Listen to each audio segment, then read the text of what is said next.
The bye week is over, and today it was back to work for the Saskatchewan Roughriders. Things are good in Rider Nation.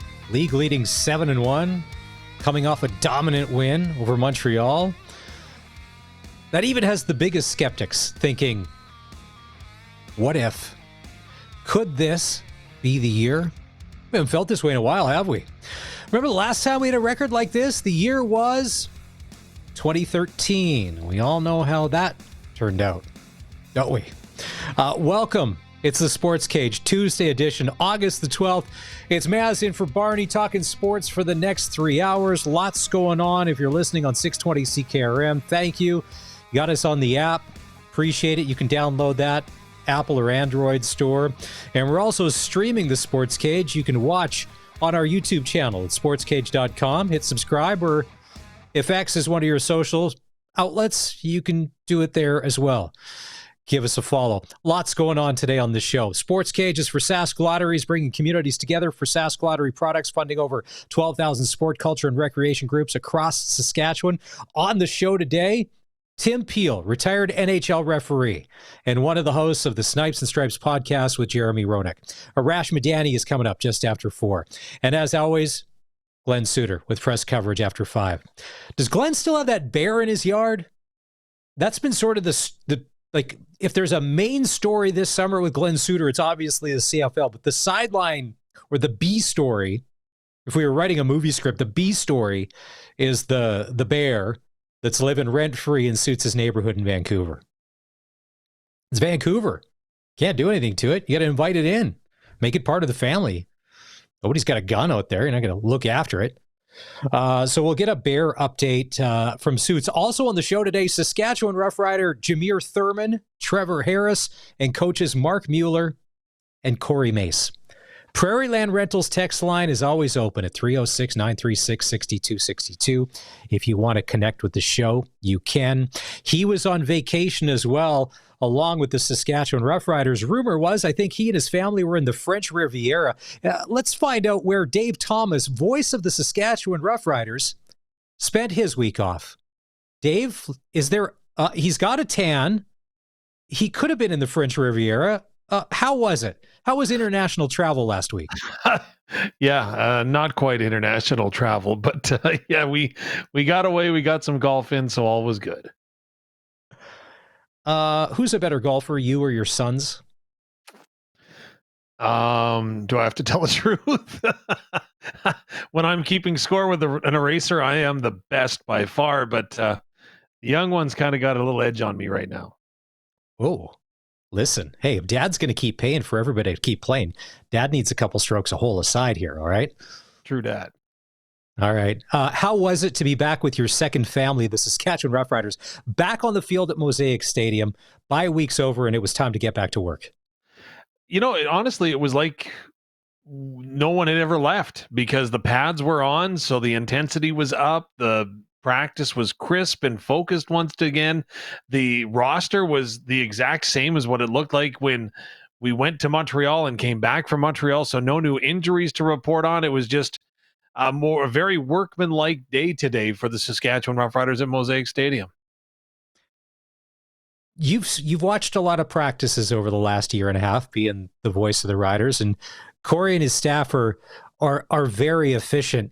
When you're out there, especially when you're coming back after a week off, what are you watching for or trying to key in as far as some of the things that maybe pique your curiosity? Well, obviously, during the bye week, it's a time of self-assessment, right? So you wonder if there's going to be guys that maybe have earned an opportunity to get some more reps than what they were getting prior to the bye week. So I was counting reps again today, seeing who was where, who was doing what, seeing if there was any movement on special teams. Of course, the new defensive lineman showed up today at camp, so I had an opportunity to see what we were anticipating to see from him. And like I say, special teams is an opportunity for guys to make a mark. There was a lot of work done on that, as there always is on day one of a practice week for the Roughriders. So just seeing if there was any adjustments made. The one curiosity that I had that I know a number of fans have asked about is Sean Bain Jr. And again, he looks good to go. He played with the second team offense and the scout team offense, and Didn't get an opportunity to run with the ones, but he almost ran right into a goalpost when he made a sensational over-the-shoulder catch. So he looks real good. Now it's just an opportunity of when will he get an opportunity?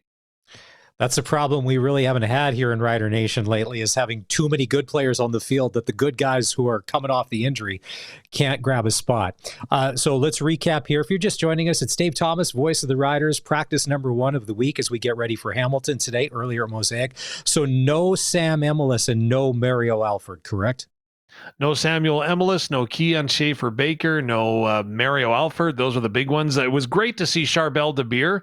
We haven't seen him since training camp, of course, when he went ahead and re-aggravated the knee injury that he sustained back in 2024. So we haven't seen him in Regina. He was on the sidelines today, not in pads, not a participant by any stretch of the imagination, but it was just nice to see that his rehab is at a point where he's back in Regina and continuing to put in the work and the grind to try to get himself back and healthy. On the Keon Schaefer-Baker front, I see on a lot of social channels, fans, obviously, there's a connection there. Everybody loves KSB. They love what he brings when he's on the field. And we've seen him on the sidelines with a cane. Is he still walking with that? Like, what's his mobility like? I mean, if we get he's not going to be back in the next couple of weeks, but what is he looking like now? Didn't have, like I said, didn't have a chance to see him today, and we did ask Coach Mace, not point blank, but we asked him for an update and as best as he could give. Again, he's not a medical professional. You can only go ahead and relay what the medical messaging is, and what we're hearing is that it is going to be an injury that will keep him out a bit, but there is a hope that he will come back this season. So it's not a season-ending thing by the sounds of it, but definitely is going to keep him out some time and going to need some things to go his way in the recovery process in order to find himself back in the lineup. The next man up mentality has come through. We've seen all sorts of, just look at last year at this time. Now, Trevor Harris was hurt, it was a totally different situation. Here we are a year later. Dante Myers, the way we talk about him now as part of being one of the keys to the offense, a safety blanket for Trevor Harris. Keyshawn Johnson role has grown. Who else has, if we look at 12 months ago, who else has really blossomed as far as becoming essential to becoming part of the Riders' starting core?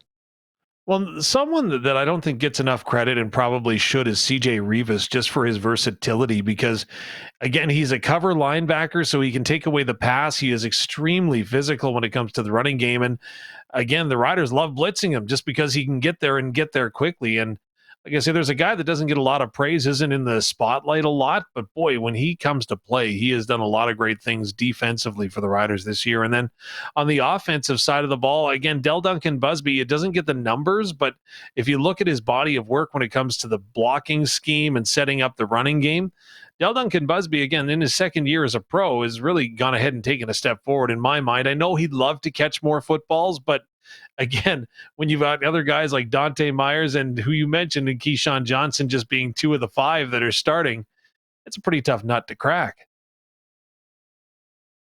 Hamilton comes to town on Saturday. It's going to be a 1:00 kickoff at Mosaic Stadium. Bo Levi Mitchell, the reinvented Bo 2.0, as we could probably start calling him, they can put up some points. It was a shootout against BC. They ended up losing in overtime, and it was an unfortunate fumble. They could have won their 7th straight easily, but that's not how the football gods had it playing out. What do you see in Hamilton and Bo that maybe you didn't see? Because you've been covering the CFL for a long time. Because even in the past year, from where Bo Levi was this time, basically in the doghouse with Scott Milanovic, who he should be cut, it's over, to MOP candidate again with what he's doing. It's hard to explain, and I asked that around today with other players and coaches, that what they're seeing in Bo Levi Mitchell, and he's not going to throw caution to the wind. Like he's not going to go like just airing it out for the sake of throwing the deep ball like maybe he has done in the past, but he is much more under control and he is much more, I believe, confident in the system. Let's face it, again, he had to go ahead and learn a new system last year. And I'm not saying that other players haven't, but for Bo Levi Mitchell, he was in that Calgary structure for so long, and now he had to go and learn a new offense, right? And I think that the key word is trust. He had to trust that what he felt was going to be there, and trust in his coachings and Scott Milanovic that he was going to be okay. And I think at the end of the day, that trust has finally come twofold in the fact that the coaches trust him and Bo trusts the coaches and what he sees. And let's face it, he's got a pretty darn good offensive line and receiving core to throw that football to. The Hamilton offensive line, I really noticed it last year. They like to play aggressive and run downhill. Now, they're not running anybody out of the building as far as stats go, but they don't necessarily run a ton. So when they do, they have to be effective. And you mentioned some of the weapons on offense. To me, the big one, I know he's been held in check the past 2-3 games, but Kenny Lawler scares me. Kenny, through his career, has had some big games against the Riders, no matter what uniform he's played. All right, so to put on Mace's defensive hat, how do you cover Kenny Lawler? You got to put more than one guy on him. Do you play zero on him and zone everywhere else? Like, what's the key to shutting him down on Saturday? I think the key for the Saskatchewan Roughriders is that they've got what I don't think anyone else in the Canadian Football League has, and that's not one but two shutdown corners. So they don't have to go ahead and rotate and flex and go around what Kenny Lawler is doing. Now, trust me, the Riders are game planning for Kenny Lawler. They're not going to be oblivious to the fact of the season that he is having or the numbers that he can put up. But when you got Tavon Campbell on one side and then you've got Marcus Sales on the other, and at the start of the year, the Riders weren't flipping. They were staying, right? So whether the weak or the strong side would change, they'd leave their secondary intact. So that's the advantage the Riders have. They don't have to chase after Kenny Lawler pre-snap. I think they can be comfortable in how he is going to match up against the secondary. The only key is going to be that the Riders have to remain assignment sound. So if you've got the deep third, that's your job. If you are man-to-man, you got to take that. If you're Nelson Lacombo, you got to stay high over top, right? Those are just little things, little key fundamentals that even a dipstick like me knows. But again, those are going to make the big difference at the end of the game and the outcome. Kenny is one of the best 50-50 ball guys in the CFL. If Geno Lewis is the best, I would say that Kenny is in the top 3, and he uses his size to the best of his ability. And what we've seen Hamilton do when it was time to get Kenny going, when he was getting shut down, they would overload one side, basically. They'd put a Tim White out there. Basically, they'll put 3 on one side to be like, all right, there's 3 guys out here. Who are you going to choose? And sometimes that frees it up.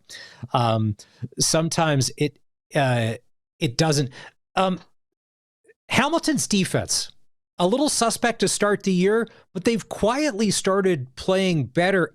I'm trying to think, who are the superstars on that defense? Who are the household names and the familiar? You're checking your notes. There isn't a ton. There's not a big name free agent on there. They're just not. Outside of Katsantonis, the safety, there's a lot of guys that just lunch pail. They come and do their job. No superstars.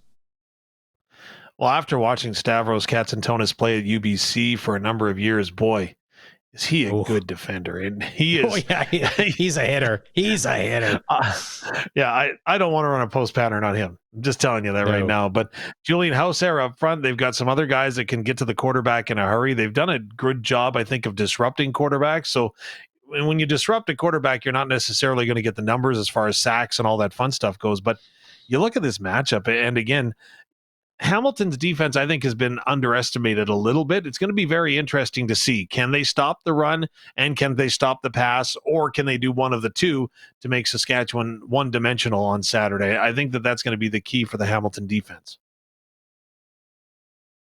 Katsantonis is one of the best safeties and one of the best hitters in the CFL. I'm sure that the Rider receivers are well aware of what he's been able to put on tape in the past.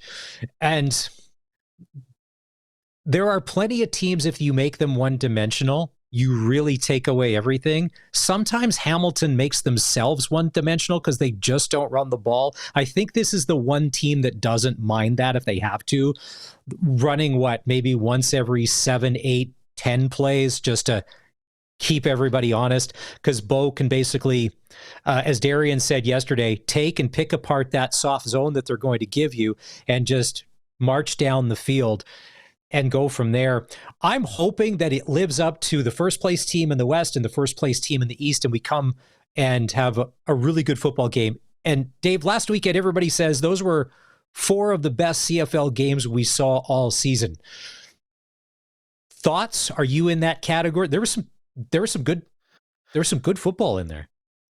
Oh, there definitely was. Absolutely. It was some riveting stuff. I was really surprised how Ottawa-Toronto worked its way out. Like, I really thought that Ottawa might stumble into Toronto a little bit. And I was curious how BC would play against Hamilton, because BC is really a tough team to read. And then, of course, you've got the Winnipeg-Calgary game again. And yeah, they were riveting games. And this one this weekend is going to be off the charts, because for me, this is the start of the Saskatchewan Roughriders season, to find out how they are. If you look back at the previous 8 games, the Riders have only played 3 of those 8 games against teams that are now 500 or above. So going into this next stretch of 5 games, right, you've got Hamilton, you go to Calgary, home and home with Winnipeg, and then you play Montreal before a bye week. But you break down the numbers. The Riders' opponents are 25-18 so far this season. They've played teams that are 32-39. So you do the math, it's a pretty tricky schedule that the Roughriders have, one of the hardest in the Canadian football leagues in terms of competition levels, as there's no free spaces, and maybe there aren't anymore in the league after what we saw last weekend. But boy, we're going to find out a lot about this Rough Rider team over the next month. You're not the only one, Dave. When it was 22-1 Argos over the Red Blacks in the second quarter on Saturday, if we're being honest, I turned off the game as well to go do some stuff around the house, because I'm like, this thing is over. Yeah, here we are, 30-42-39, and boom, there we go. All righty, it's Dave Thomas, your voice of the Saskatchewan Roughriders. Hey, how is the game going to end up on Saturday? Let's play SaskTel Pick the Score. All we need you to do is tell us who wins and what the score is. And text that along with your first and last name to 306-936-6262. You could win tickets to the Labor Day Classic and have a chance at a $200 SaskTel gift card.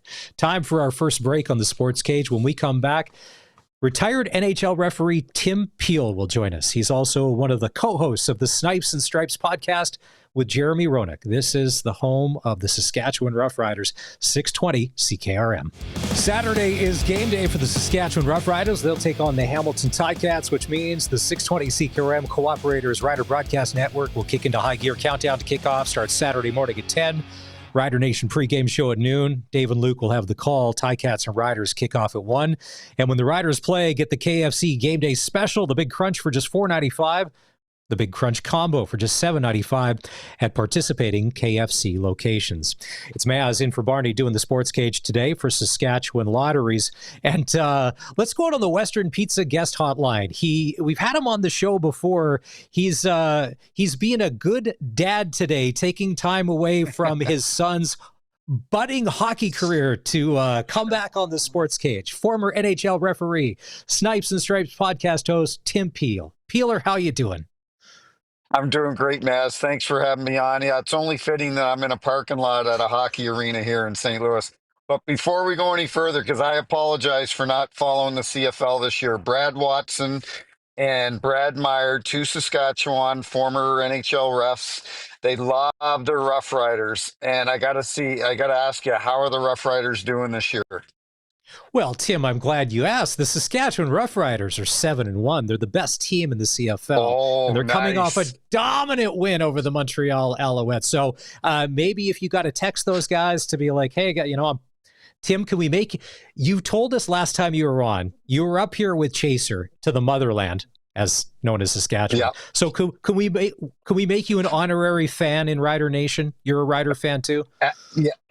Absolutely. I lived in Toronto, but was not an Argos fan. I love pinball, but yes, I would love to be an honorary Saskatchewan Roughriders fan. Yeah, I was in the hot spot of Porcupine Plain, Saskatchewan. Hey, how's Chaser doing? I know back in the spring you guys did that charity hockey game where a whole bunch of hockey Hmm. celebs showed up to support Kelly. How's he doing these days? He's doing great. He's feeling a lot better. He's looking a lot better. He's putting some weight on, and Chaser fought them all, but Chaser was not necessarily the biggest guy, but he had the biggest heart, and he had a big set of you know what to be able to fight guys like Twist and these guys, Probert and these guys in the NHL. And he's a fighter, and he's doing fantastic. I talk to him probably every other day, and he's doing really well. He's hopefully on the road to recovery. Thanks for asking, Mass. No problem. Well, there's a lot of people that are Chaser was in our corner fighting our battles or whatever. We were on the other side of the glass living vicariously through him. So he's got a lot of support here back home. If you're in a parking lot and your son's inside hockey practice, is your son 11, 12 years old? What draft year would he be 13. eligible for Gary Bettman to call his name? I haven't thought about that yet. He's the 2012. He's 13 years old, but he actually, we just signed him up through USA Hockey and Missouri Ice Hockey Officials Association. He's going to start officiating this fall. He wants to make a little extra scratch, just like his dad did. I started when I was 13, and I did it for the exact same reason, just to make some extra money. So I'm looking forward to watching him don the black and white stripes and get out there and do his thing. I hope that the world has changed in 2025 and that the fans are a little more polite and he won't have to hear some of the things that dear old dad probably had to hear along the way when you're doing that. Hey, St. Louis is a hot spot. That's where the Tkachuks are. I saw on social media there was a Matthew Tkachuk wedding. The Stanley Cup was back there this summer. Were you part of any of the festivities? Have you been rubbing shoulders with the Stanley Cup champion and their family this summer? Not this year. I did last year, but I've been away a lot with my daughter. She's been, I think, in 4 horse shows in the last 6 weeks. So everybody thinks hockey's expensive. This horseback riding takes it to a whole nother level. So, but no, Matthew, the Kachucks are legends here in St. Louis. They come from such a great family, and Walt, Big Walt, and Chantel. They call Chantel Mama Bear. She's the one that she's instilled a lot of these good qualities that both these young men have. They're just incredible people. Besides being such phenomenal hockey players, they're such good people. They give to the community. They do so much for everyone, and I'm proud to call them very good friends of mine. Now, it didn't come out till after the game when they won the Stanley Cup, just what was wrong with Matthew. Did you have inside knowledge? Obviously, you didn't say anything, but did you know what was physically wrong with him while he was playing through it? I just knew it was his groin or his hip or a bit of both. So usually, if it's your groin, then your hip, you have hip issues too because you're compensating for. He tried to play in the Four Nations and obviously couldn't play the rest of the season. So yeah, the guy's a warrior, and I'm really looking forward to the Olympics this year. The last Olympics. It's hard to believe. It's sad, actually. The last Olympics was the one that I was fortunate enough to officiate in Sochi, Russia in 2014. So I think that Four Nations was a bit of a prelude to Team Canada. Can you imagine Team Canada and Team USA meeting up in the Olympics? It's going to be epic, I think. It it's been since 2014 since we had Olympic hockey. Is that right? Wow. 2014 was the last Olympics. Isn't that unbelievable? Because of uh, I I think wars and COVID Oh, and they haven't been able to make it work. So yeah, it's been 11 years. Well, it'll be 12 years by the time the Olympics roll around in Italy in 2026. I saw a highlight And pack the other day. that was a no, I was Oh, just go going to ahead. say that, and that was one of the highlights of my career was working the Olympics, and I'm glad that not only the players get a chance to experience this again, but great referees like Wes McCauley, who would have by for sure work the Stanley Cup or an Olympics, and if we had them every 4 years. He hasn't had the opportunity to work one. Gordy Dwyer, who's another great ref, Dan O'Rourke. So not only for the players, I'm happy for the officials in the NHL that'll get a chance to go back and work the Olympics, because it is a truly an honor and very humbling. You bring up some of the most popular names in NHL refereeing, and it seemed for whatever reason this year, the refs were taking a lot of flack in the playoffs, including the Stanley Cup final, calling everything and then calling nothing. When you watched those games, did you see it the same way that they would, to be like, well, no, that's got to be called, and then there was time to put the whistles away? You're this. You're in a no-win situation. You're caught. So where do you come out on all that? You brought up a good point about the heat, the media, the attention brought on the officials this year. It's truly no different than any other year. It's just we forget about uh, how high the heat was the previous year or the year before that. It becomes an issue every year.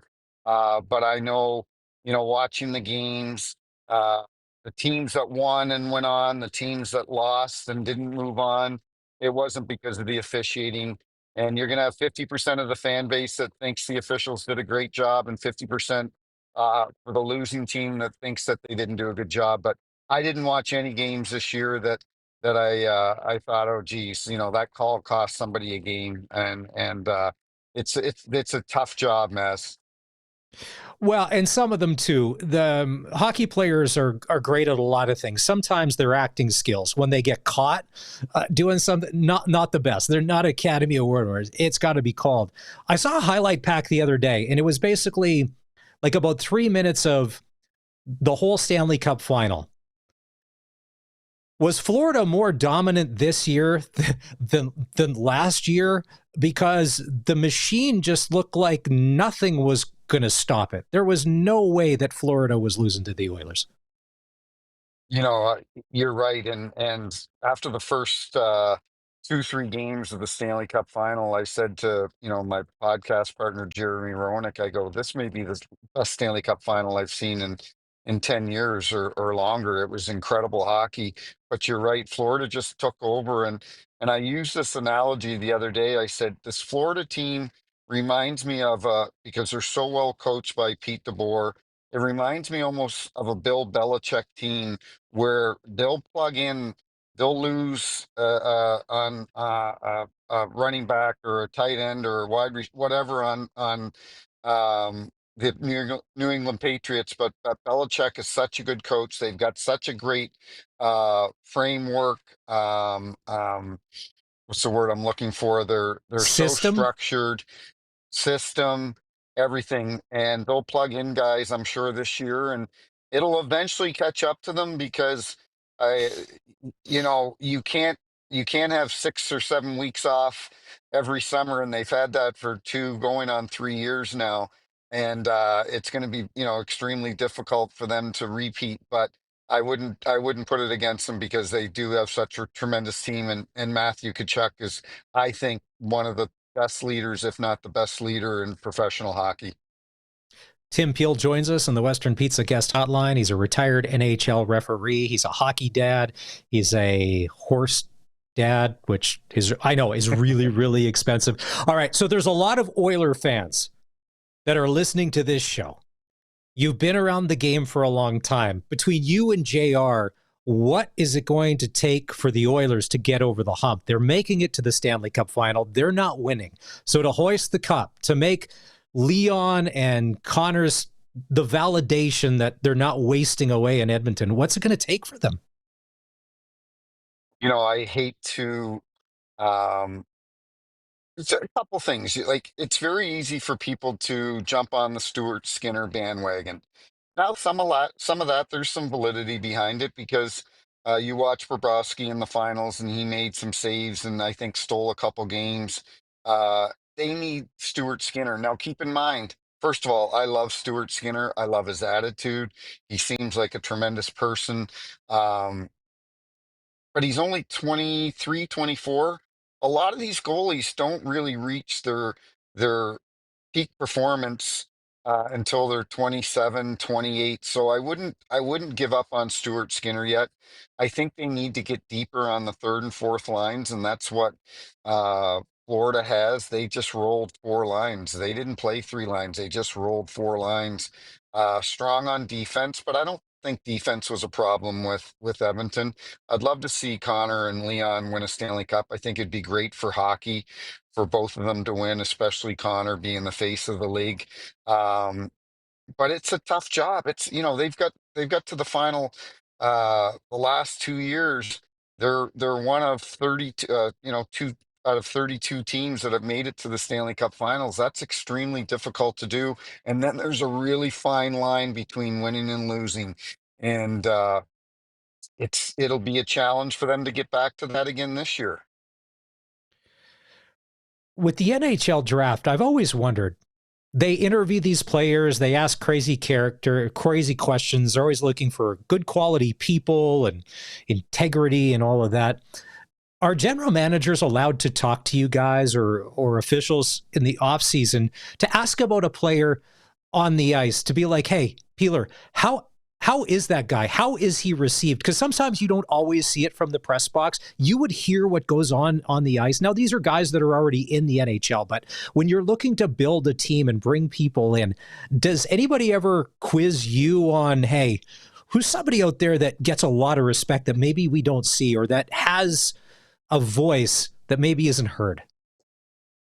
Yeah, no, I've been asked that before. What do you think of this player? What do you think of that player? The general managers, they've got a pretty good pulse on the players in the league, whether they do their research through guys currently on their team that have possibly played with this player. I love the fact this Florida team, we're talking about plugging guys in and picking up guys at the trade deadline. You look what they did with Brad Marchand. I can tell you for a fact over the last 2 years, 3 years, 4 years, Brad Marchand and Matthew Tkachuk probably could not stand each other on the ice. And because they're two similar players, like to get under their opponent's skin and so on. They play on the edge. And then you look at them, and that's a great thing about hockey in our sport, is then you look at them when they're teammates, and all of that's forgotten. All of that's forgotten. They've got one focus, one goal.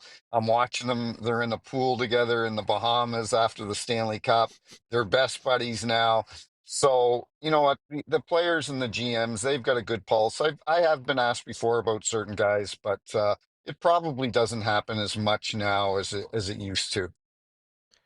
What do you think about the influx of Canadian talent that's going to be infiltrating the NCAA college hockey ranks here, including names like a Gavin McKenna, who's probably going to be the number one overall pick? Are you excited to see some of these guys? If you've seen him play in the CHL, I'm kind of excited to see how they maybe match up with a little bit of older talent, a little different league. It's definitely a different style of hockey, NCAA college. Yeah, yeah, I'm looking forward to it.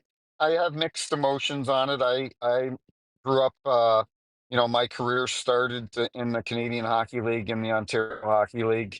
That's where I, started, and that's where I got my big break. The NHL would send scouts out to look at officials in the three Canadian junior leagues. They do that now, and in college hockey as well. But no, it's exciting, and but I'm torn between it as well. I think if you're good enough, it doesn't matter what league you're playing in, somebody's going to Mhm. find you. So whether it's in the Canadian Hockey League or the NCAA, if you're good enough, you're going to get drafted and sign with a team. One of the things that I know from out here, just being a fan of the Western Hockey League and growing up watching it, the excruciating travel to play in the dub. It's not like playing in the Q, and it's not like playing in the O. So for a guy like a Gavin McKenna, he's going to go play in the Big Ten, where travel there will be a lot easier. Flights, shorter bus trips, all of that. That's why I find you, Kelly McCrimmon, you build a team with guys from the dub. guys that are grinders and warriors that have Yep. been through it all to Yep. run that, because you need that in a hockey club. But you know this, Peeler, you've probably traveled millions of miles as a ref. That takes a toll on a body and on a brain, and over a long season, that can be the determining factor. Barney, our partner on the show, always says by the time the Dub team gets to the Memorial Cup, they're worn out because they've been around the world a couple of times. Mm-hmm. No, that's a great point. I saw an interview a few weeks ago. They were asking Doug Armstrong, the general manager of the St. Louis Blues, what he was expecting from Jimmy Snuggerud this year, because Jimmy Snuggerud stepped in the playoffs and played a pivotal role for that team. He was on the top two lines, power play. He's a great player. And Doug just warned the fans and the media, hey, this guy played 36 games last year in NCAA. Now he's going to play with the big boys for 82 games. He's going to have his ups and downs. And so there's a lot of validity to that about guys playing in the Western League and being battled and battle ready for the NHL, because you play 30, 40 games in the NCAA and then all of a sudden you got to play against men for 82 games. That takes a toll on your body, besides mentally, obviously physically as well. The one factor here, hockey is one thing, but if the numbers are true with the NIL money, if McKenna is getting, and his family, $700,000 to play, I mean, that's life-changing money. That helps the family. That's hopefully sets you up for a long time.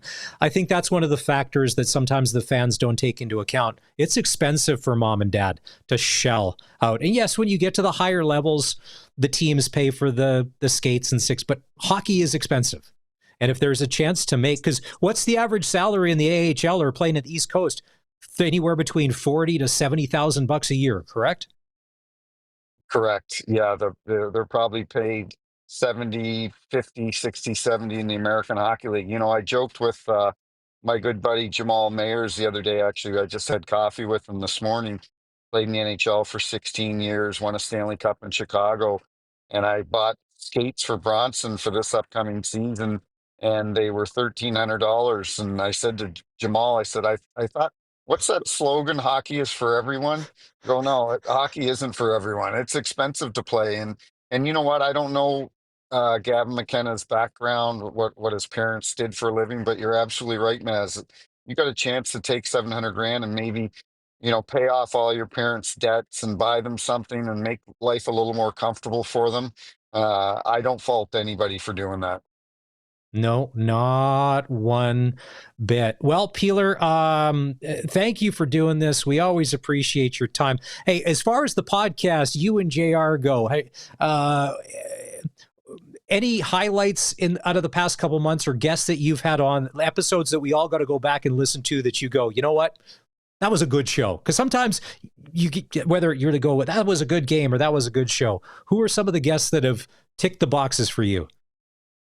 Well, you know what? It would be easy to say Matthew Barnaby, Evander Kane, well-known guys, but we had a guest on. He played for the University of Denver. It was right after the World Juniors. Zeev Bouillon, and he was a first-round draft pick. He's a big defenseman, first-round draft pick of the Minnesota Wild, and he came on our show. He's a Jewish kid from San Diego, and how Zach Hyman's Jewish. There's not a lot of Jewish players in the NHL, and for a Jewish kid from San Diego to hear his story, he actually said in the interview that COVID was probably the best thing for him, because him and his brother literally worked out in the gym in their garage every day, and it helped him take his game to another level with the University of Denver, and then he played for Minnesota in the playoffs. So I love hearing stories like that of these guys that they didn't grow up in Regina or Chicoutimi or Flin Flon or whatever. A kid from San Diego, and as a first-round draft pick. I love stories like that. All right, it's Tim Peel, host of the Snipes and Stripes podcast, retired NHL referee, and as of about 20 minutes ago, the newest honorary member of Rider Nation. So, Peeler, if you are talking to Watson and admiring those guys, we're playing Hamilton on Saturday at 1 o'clock Sasky time. So if you got to get in a group chat, just know that Trevor Harris is our guy, leading the league in all sorts of stat categories. He's it. We got to do this again. As always, we love the time. Tim Peel on the Western Pizza guest hotline. It's time to take another break here on the Sports Cage. When we come back, we're going to hear from Saskatchewan Roughrider offensive coordinator Mark Mueller. This is the Sports Cage on 620 CKRM. WCBL playoffs tonight, Game 3 between the Regina Red Sox and the Saskatoon Berries. Winner moves on to play the Sylvan Lake Gulls in the WCBL final. Loser goes home. Game 3, first pitch tonight, 7 o'clock, Cairns Field, Saskatoon. Jays start a series with the Cubs tonight at the Sky Dome. First pitch goes at 5:07. And on the ice at the Hlinka Gretzky Cup, Canada beats Switzerland 9-1. They play Czechia tomorrow. Thanks for being part of the Sports Cage on this Tuesday afternoon. We just had Tim Peel on the show with us. Colson, we made him an honorary member of Rider Nation because Tim lives in St. Louis. He's a Canadian guy. He said he lived in Toronto, not an Argo fan. But here's what I forgot to mention. Him and a lot of other Torontonians. Yeah. Tim, to be a real Rider fan, you probably maybe have a whiskey or two watching the game, and then you kind of call the post-game show and go off on a delusional rant or two. Then you really cement your status as part of Rider Nation. You need at least one crazy phone call to the post-game show. Yeah, I think the first thing is he knew Saskatchewan Roughriders without us having to tell him. So that's the first step in being eligible to be an honorary Rough Rider fan. So, yeah, no, it works with me. And he knows his history. He's got buddies who know the game, so he's gotten in that way. So, yeah. Brad Watson and Brad Meyer, who are NHL refereeing royalty, huge Rider fans. Tim, welcome to the bandwagon. It was back to work today for the Saskatchewan Roughriders as the bye week is over, and it was day one of practice, and voice of the Riders, Dave Thomas, had a chance to catch up with offensive coordinator Mark Mueller. Well, Coach Mueller, fresh off the bye week, I guess first and foremost, how did you approach the time off and the bye week? Well, first off, you want to try to get away for a couple days and just kind of recharge and get back with families and things that you kind of sacrifice during the season. And from us, it was just kind of get ready for the next couple of games. You know, we had a short week coming up, so you try to get ahead before you start working on the next opponent, which we were kind of able to do. But then it's just so when you get to the week of preparation for the opponent, you don't have to disregard any time. So it was, look at it, what you do well, what you're not doing well, what's the reasons, all right? Because just because the play works doesn't mean that it should have, or that what's the reason for it. Or if it doesn't work, why was it? So. There's a lot of internal reflection for a couple days, and that's try to get ready for Hamilton. Coming out of a bye week, how do you make sure you pick up where you left off? I think my guys working hard, which is nice. I mean, these we got some. They came back early yesterday, and we got some work in, and then today we got some work in. And whether it's physical or mental, you want to make sure that you're getting back sharp and getting back into the, the routine. I guess. I mean, it's easy when you're just going. One off day, 3 practices, day 4, and then play. But this week, you got to kind of get back in the groove, and I think the guys have done a good job so far. When it comes to Bo Levi Mitchell, you know him very well. Yeah. Have you seen his evolution, and how has he changed as a quarterback? I think he's still a winner. I mean, that's the biggest thing that hasn't changed. I mean, when he's out there, he has the most confidence in himself, and the players believe in him. And I think as a quarterback, that's your number one job. And I think that Bo's evolved by just continuing to improve, whether it was 2012 or whether it's 2025. I think Bo works hard, and there's a lot now. Bo just continues to stack days where there's looks that he's seen almost all of them now, right? So he can just react, and just to see that him back playing, or he continue to play at such a high level is it's good, except for 2 games a year. You've had a front row seat to his development then through the Canadian Football League. Have you liked what you've seen so far, and are you surprised by anything? No, I mean he's a really good quarterback. He's a good leader. He's a good player, and I wish him and I cheer for him hard. Just other than when we play. The Saskatoon Berries, after winning Game 1 8-7 in extra innings last night. After winning Game 1 8-7 in 11 innings the other night, the Sox lose last night 8-4 to the Berries. Series is tied at 1. Game 3 goes tonight in Saskatoon. First pitch will go at 7 o'clock. The winner will move on to take on the Sylvan Lake Gulls. They advanced by beating the Okotoks Dogs in 2 straight. Hey, great crowd last night at Curry Field. How about this? 1,710. The official paid attendance last night. Can you imagine when we get a decent ballpark? nice little situation, nice little setup. 1,700 fans coming out on a the weather was okay kind of August night for ball in Regina. It's hour number 2 of the Sports Cage. It's Maz here filling in for Barney this week. There's all sorts of stuff going on in the background and in my ear. 306-936-6262. Prairieland Rentals text line if you want to jump in and be part of the show. What's going on in your world? Have you been out to Nova Scotia and gone into the forest and got a $28,000 ticket from a bylaw officer? Are we setting up a GoFundMe to pay it off because you're on vacation and maybe you didn't know? I mean, it's a forest. It's a path. Maybe you just want to walk in. Are you waiting at an airport and the Air Canada flight attendants are going on strike, so you're hoping that the plane door closes and the plane takes off? A lot going on around here. As always, you can jump in at any time. Let's go out on the Western Pizza guest hotline. Let's go coast to coast. It is Tuesday afternoon. Here's Arash Madani. It's time to go coast to coast with Arash Madani for Smart Investing Solutions. Be smart with your money. Call Brian Gawley at Smart Investing Solutions, 546-2533.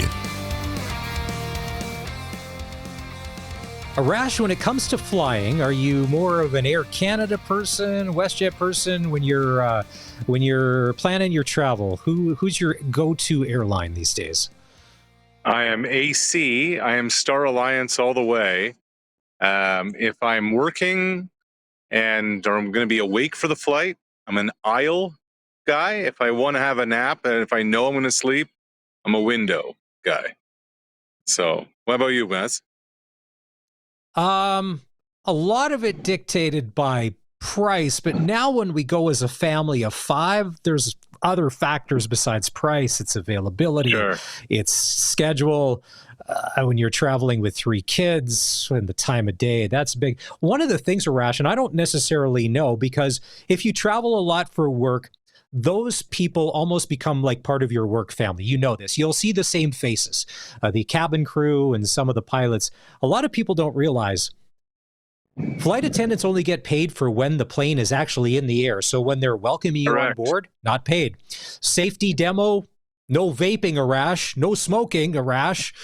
Not paid. Deplaning, not paid. And that's what they're asking, to say, hey, it's part of the gig. Can we get compensated for that? So I didn't know that. When you board a plane, and when you board a plane and you've dealt with a 3 or 4 hour delay, you glare at the flight attendant, you take it out on the flight attendant. Guess what? The flight attendant, A, had nothing to do with the delay. B, wasn't getting paid during that delay.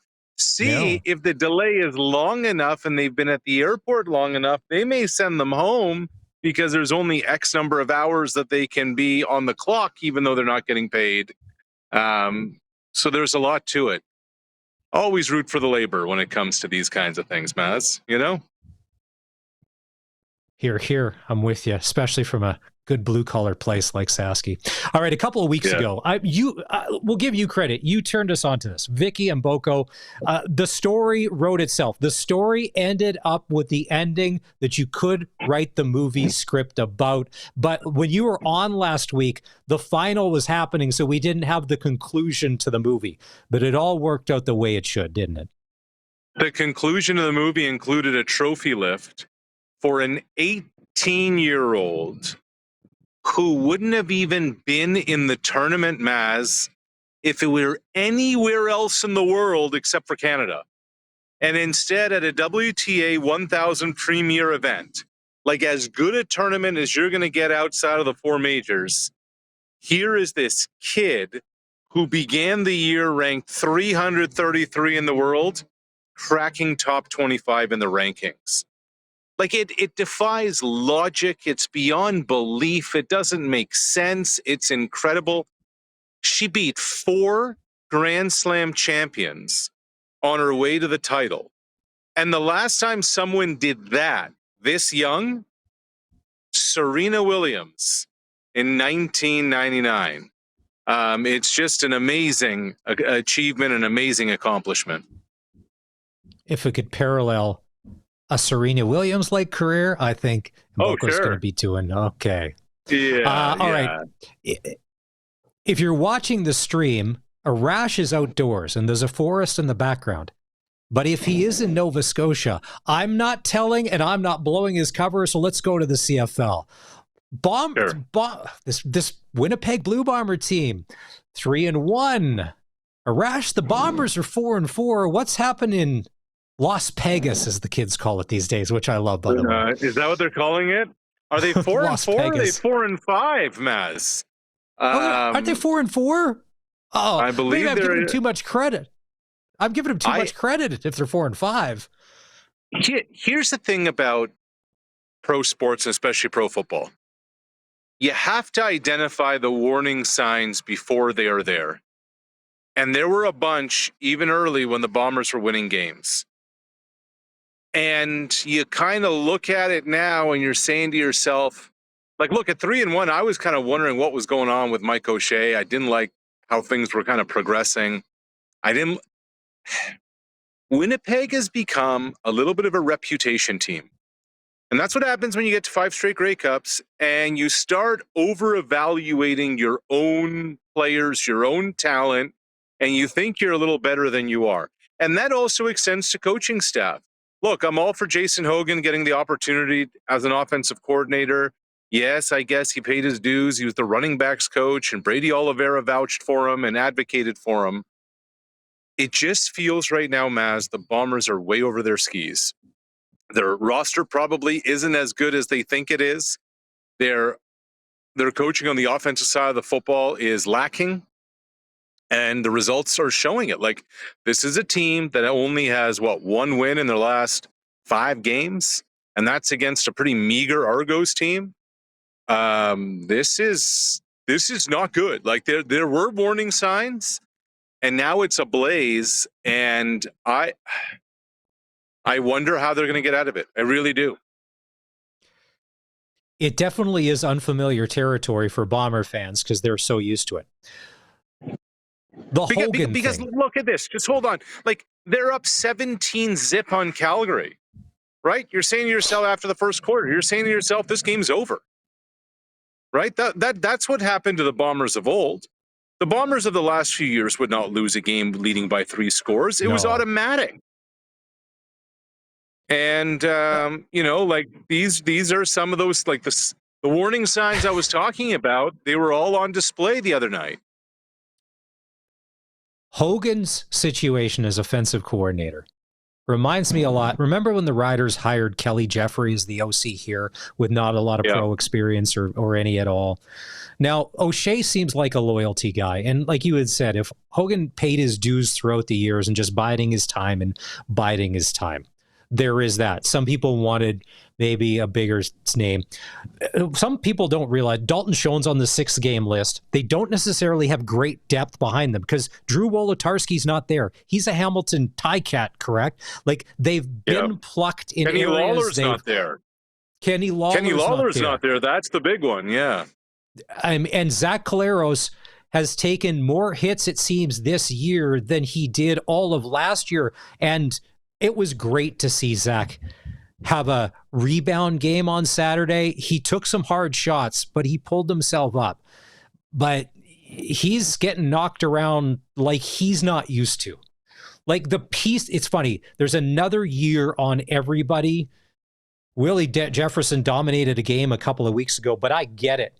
There are some definite... Before, there was no chinks in the armor when it came to the Bombers. Now there are definite holes that sometimes people are driving a battery-powered Tesla truck through. It's 2025. We got to be environmentally sound. Sure. A Bombers team also that lost to Cody Fajardo and Nick Arbuckle in the Grey Cup.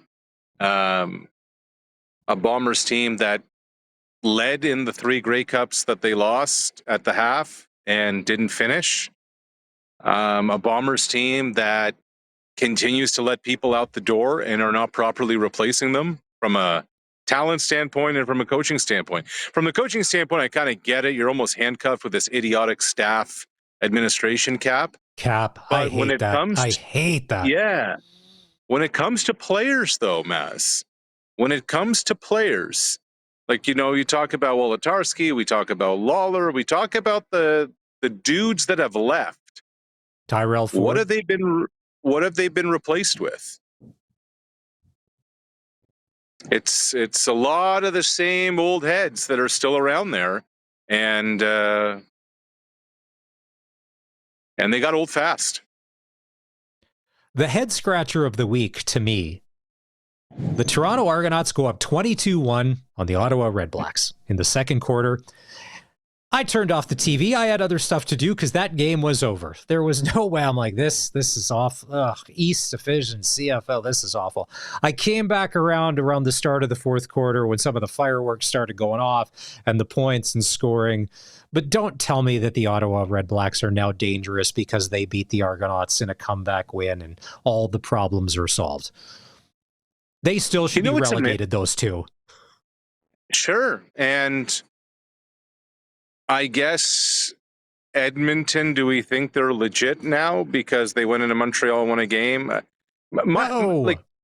Yeah, right. So now of these three teams, one of them's getting in. I know. That's the amazing part of all of this. Ottawa's not good. Toronto's not good. Edmonton's not good. The only difference is Ottawa's got its starting quarterback healthy, and starting, I should say. Edmonton's gone to their backup, Fajardo. Toronto hasn't had a starter all year, and I don't expect to see Chad Kelly playing at all this season, period. No, the Red Blacks, somebody just had to win that game, and I just think for a while we just assumed that Toronto would because the Argos are the defending Grey Cup champs, and they beat the Bombers a couple of weeks ago. But the Argos are dreadful. You're talking about roster replenishment being non-existent. That's what's happened in Toronto, too. I think they're going to make some changes coming up from a roster standpoint leading into this upcoming week. You have Wynton McManus calling people out publicly. You have Ryan Dinwiddie calling people out publicly. It's a mess over there. But I don't think we learned anything about Ottawa other than, okay, I guess they can put up some points, but also their defense can't stop other opponents scoring points. So that's a problem. What did you think the command center missed at the end of the Ottawa-Toronto game? It's not what I think. It's what I saw. Nick Arbuckle got smashed in the head on the interception, on the game-ending interception. Yes, he threw it into double coverage. He's trying to make a play. There weren't a ton of camera looks on it, but I had people reach out to me with some photos. I don't know if they were screen grabs or whatever of Arbuckle absolutely getting hit in the head. Now, the officials on the field missed it, but that is automatic that the command center has to review. And they didn't even review it, Maz. And like you talk about a game-changing call, that's the interception that led to 2 knees and game over, So that should be a first down. That should be a 15-yard penalty. That should get the ball much closer to midfield. And then it's an altogether different football game. They absolutely blew it. They absolutely missed it. As the Riders are coming off the bye, and it was a tough way for Hamilton to lose last week. Tim White with the fumble in overtime. He's fighting for extra yards. BC kicks the field goal. Gutsy win by them because they didn't give up when they were on the road. With Hamilton coming to town, Hamilton's defense has played a lot better lately. A little suspect to start. Bo Levi is just doing Bo Levi things. If you're Scott Milanovich, where do you have to attack this Rider team? What are the weaknesses that you see that Hamilton can come to town to try to exploit? People have tried. It doesn't necessarily work. Yeah, I'm going to flip it the other way, Maz, to be honest with you. My question for Corey Mace is, what do you have dialed up for Kenny Lawler? How are you going to approach the most explosive receiver in the league who, forget man coverage, forget trying to bracket him? What's on tap for Lawler? That's one. The other is, and BC didn't do this, and they wanted to, how are you going to get to Bo? How are you going to hit Bo? How are you going to put pressure on Bo, etc.?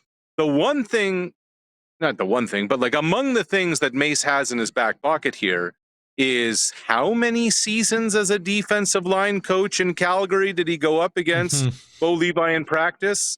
How many of the nuances of Bo Levi does Mace know? what he likes, what he doesn't like, what gets him into a rhythm, what has him comfortable, etc. I'm more intrigued the flip side of what the Riders defense has in store for 89, what the Riders defense has in store for the quarterback. That to me is the tail of the tape in this football game, not the other way around. Kenny has gone off in past games against us, with Bombers, Elks. Kenny has made a bit of a heyday when he does play the Riders. I think it's going to be a completely different Rider team than we saw earlier, or a Hamilton Ticat team that we saw earlier in the year. I think they were still finding our way. I'm hoping that it turns out to be the best team in the East against the best team in the West. I know the people talking about this is the teeth of the Riders' schedule. You got the Ticats, you got the Stampeders on the road, you got the Bombers back-to-back. Durant said yesterday when we had him on, in the West, records don't matter because it's the West, but it does matter in the East. Hamilton's the one team out there that I would say is legit. Now, are they on par with the Riders? We'll find out, because keep in mind, every time when they do the game, they'll always throw up Bo's winning record or percentage against the Riders. Over his career, he's pretty much had our number as well, whether he's been a Stampeder or a Ticat. Yeah, but that doesn't matter anymore. Like what Bo did with the personnel that they had in Calgary, none of them are in the league anymore. Right? So, look, to me, the arms race in the West comes down to Sask and BC. And maybe this is just my stubbornness. I didn't buy into the Stamps at the beginning of the season. I didn't buy into the Stamps. I just don't. I just can't. I just see too many holes and too many issues. They're getting it done on defense, Maz, but it's just base stuff. There's not much to it. And to me, in the East, once Davis Alexander gets himself right, it's a two-horse race in the East with Hamilton and Montreal. Now, look, I've been wrong about Calgary all year. I was wrong about Calgary before the season started, early in the season. I guess we're now close to mid-season. But if I had any Stampeder stock, I would be first on the floor tomorrow, relinquishing it all. Because I don't think you're going to get it as high as you're going to have it right now. If you go to sportscage.com, our poll question is, who is your midseason MOP? Trevor Harris, Bo Levi Mitchell, or Vernon Adams Jr.? We know one person that's not voting for Big Play VA. We won't. I'm going. By the way, I'm going off the board on this. Uh-oh. My MOP right now is Kenny Lawler, because what took the Ticats to the next dimension is Lawler. Like this is effectively the same roster with the same players, the same quarterback. What's made Bo go is knowing that he's got that go ball, is knowing that he's got that security blanket, is knowing that at all times 89 is going to be open. It should be VA. I guess the first half MOP, okay, VA. I just don't see that team being good enough when the season really gets going to continue what they're doing. I'm going to quadruple down on this. I would love to see you at the Toronto Stock Exchange walking around with a bunch of non-sports fans with a pretend envelope that says Calgary Stampeder stock. If you could make an Instagram reel and no one's buying, you're trying to sell it. Just a bunch of horses, just start throwing some white horses around. Yeah. Oh, hey, so let's rewind to the Blue Jays in LA last weekend for the Dodgers. I thought games 1 and 2 showed the Dodgers are just a really good, really complete baseball team. But then on Sunday, you saw that plucky, never say die, if you leave the door open just a crack, we're going to come and kick it in Toronto Blue Jay team. And how good was it to get Ohtani swinging to go down into the game? Like, you got to tell me that plane ride home from LA. They only won one game, but that was a great way to leave Chavez Ravine. You know, I thought of, Maz, when I watched that, I thought of my grade 5 teacher at a Catholic elementary school, Sister Lorraine. Shout out to Sister Lorraine, whose line, she loved baseball and she loved the Blue Jays. Her line was root, tootin', fig Newton. When they got Ohtani at the end of that game, I could almost hear her voice saying that. That was her kind of, her joyous kind of cheer. I get it's 1 out of 162. I get that the Dodgers left how many runners in scoring position throughout? They probably should have ran away with that game. But there are certain moments of the schedule that when you escape the way the Jays did, and then you're, cross-country flight, now the Cubs are coming to town, another good NL team. When you're able to kind of come out of that unscathed, those are the kind of wins that can really make significant impacts on your season. Stranding the bases loaded against the best team in baseball. I don't care what the records are. The Dodgers are, a World Series threat again. Root to Fig Newton. Like that's what all that was for the Jays. That's a big time win for them.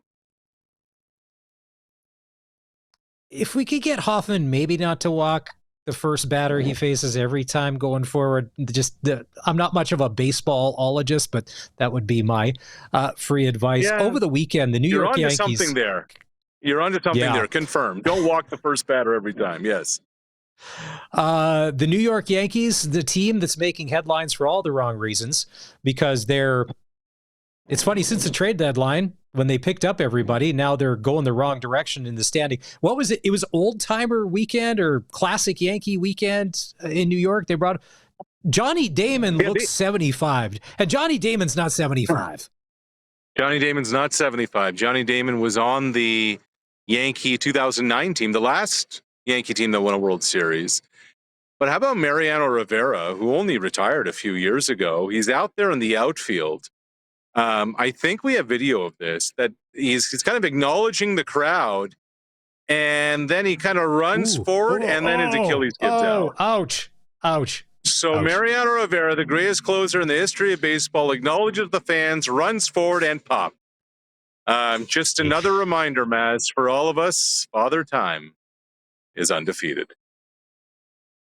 Are you in a forest in Nova Scotia, and are you going to get a $28,000 ticket? And do we need a GoFundMe to get you out of that ticket?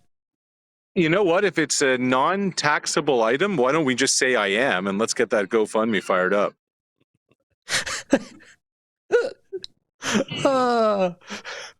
Arash has got a fake GoFundMe going for you go. Probably not the first time that's happened.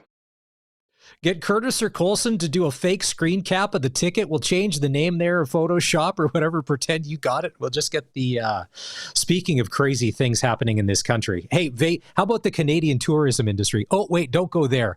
Do you have life savings? No, then don't go there either.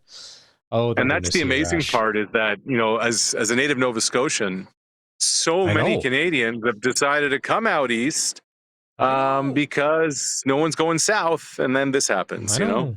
Well, listen, Arash, as long as your elbows are up and your opinions of the CFL are high, that's all we care about on this show. Till Thursday, my friend. That's Coast to Coast with Arash Madani right here on the SportsCage. Time to take a break.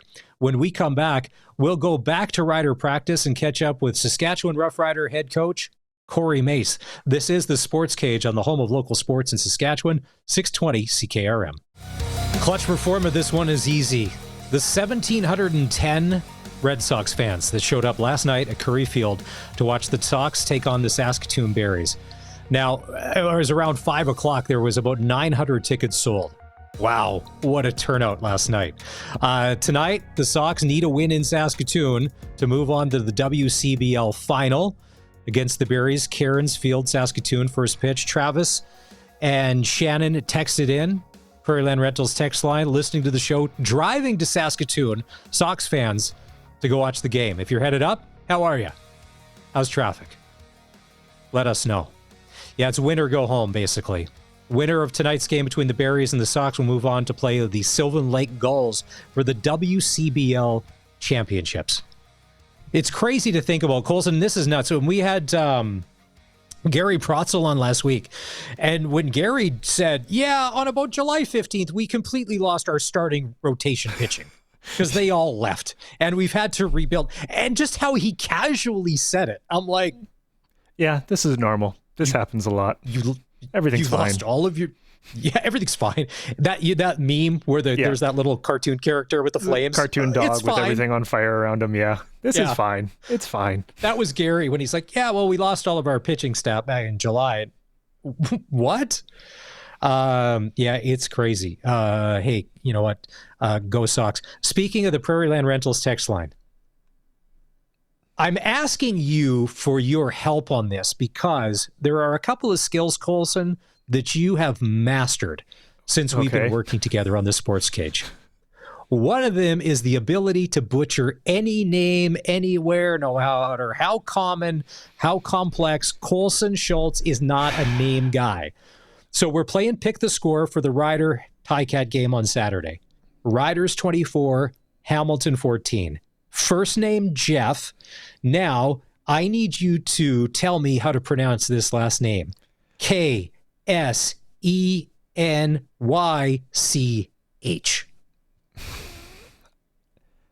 Senek? Is the K silent? That's what I would go with. Senek, honestly. That's what I was leaning towards. Kosenek? I'm just Jeff not good Kosenek? I'm just not good at hockey player names because they tend to come from all over the place. Those are the ones where I've messed up routinely. Tim Peel is calling a timeout here. I'm going to put you in the box for 2. It's not just hockey player names, okay? Oh, by the way, if you missed it, Tim Peel, former NHL referee, was on the show in hour 1 if you want to catch the podcast.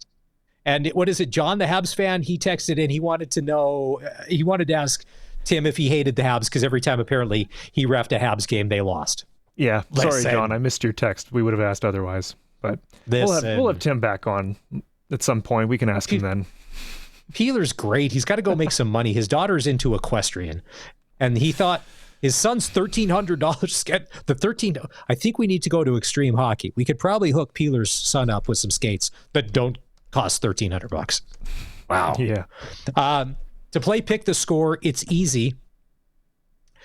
Just tell us who wins the Rider Ticat game this weekend, the score, and your first and last name on that text, 306-936-6262.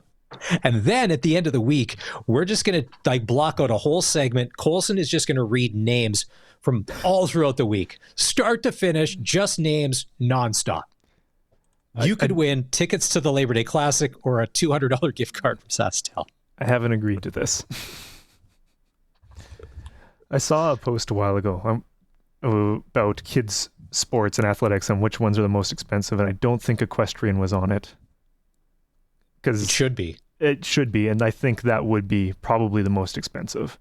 Not surprising. Ice hockey, I found it here. Ice hockey is the most expensive. When did they do this? And where? That is also relevant. We signed up our son, he's 5, for swimming lessons today. Now, keep in mind, when you're learning how to swim, it's not the most expensive, but swimming lessons were $128. The kids are in curling again this year.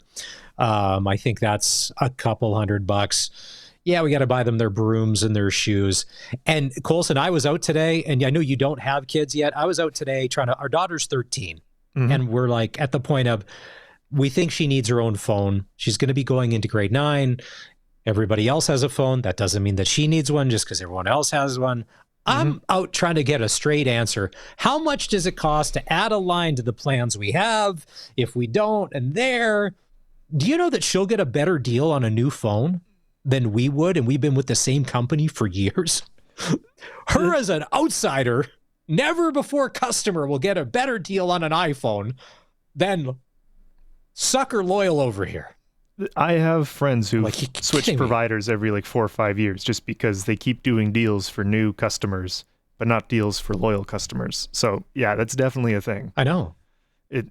Because all the back to school deals are on, and the reason why the iPhone 16s are very attractive and there's incentives is because on September 17th, I was told earlier today, Apple will be announcing and introducing the iPhone 17. But yeah, and if we get her a phone, no social media, just for texting, mom, grandma, dad.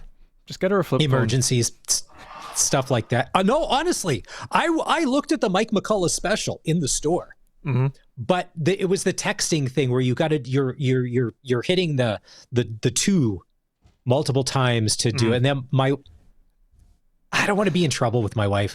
If I brought home a flip phone and I should have got her, I will never hear the end of it.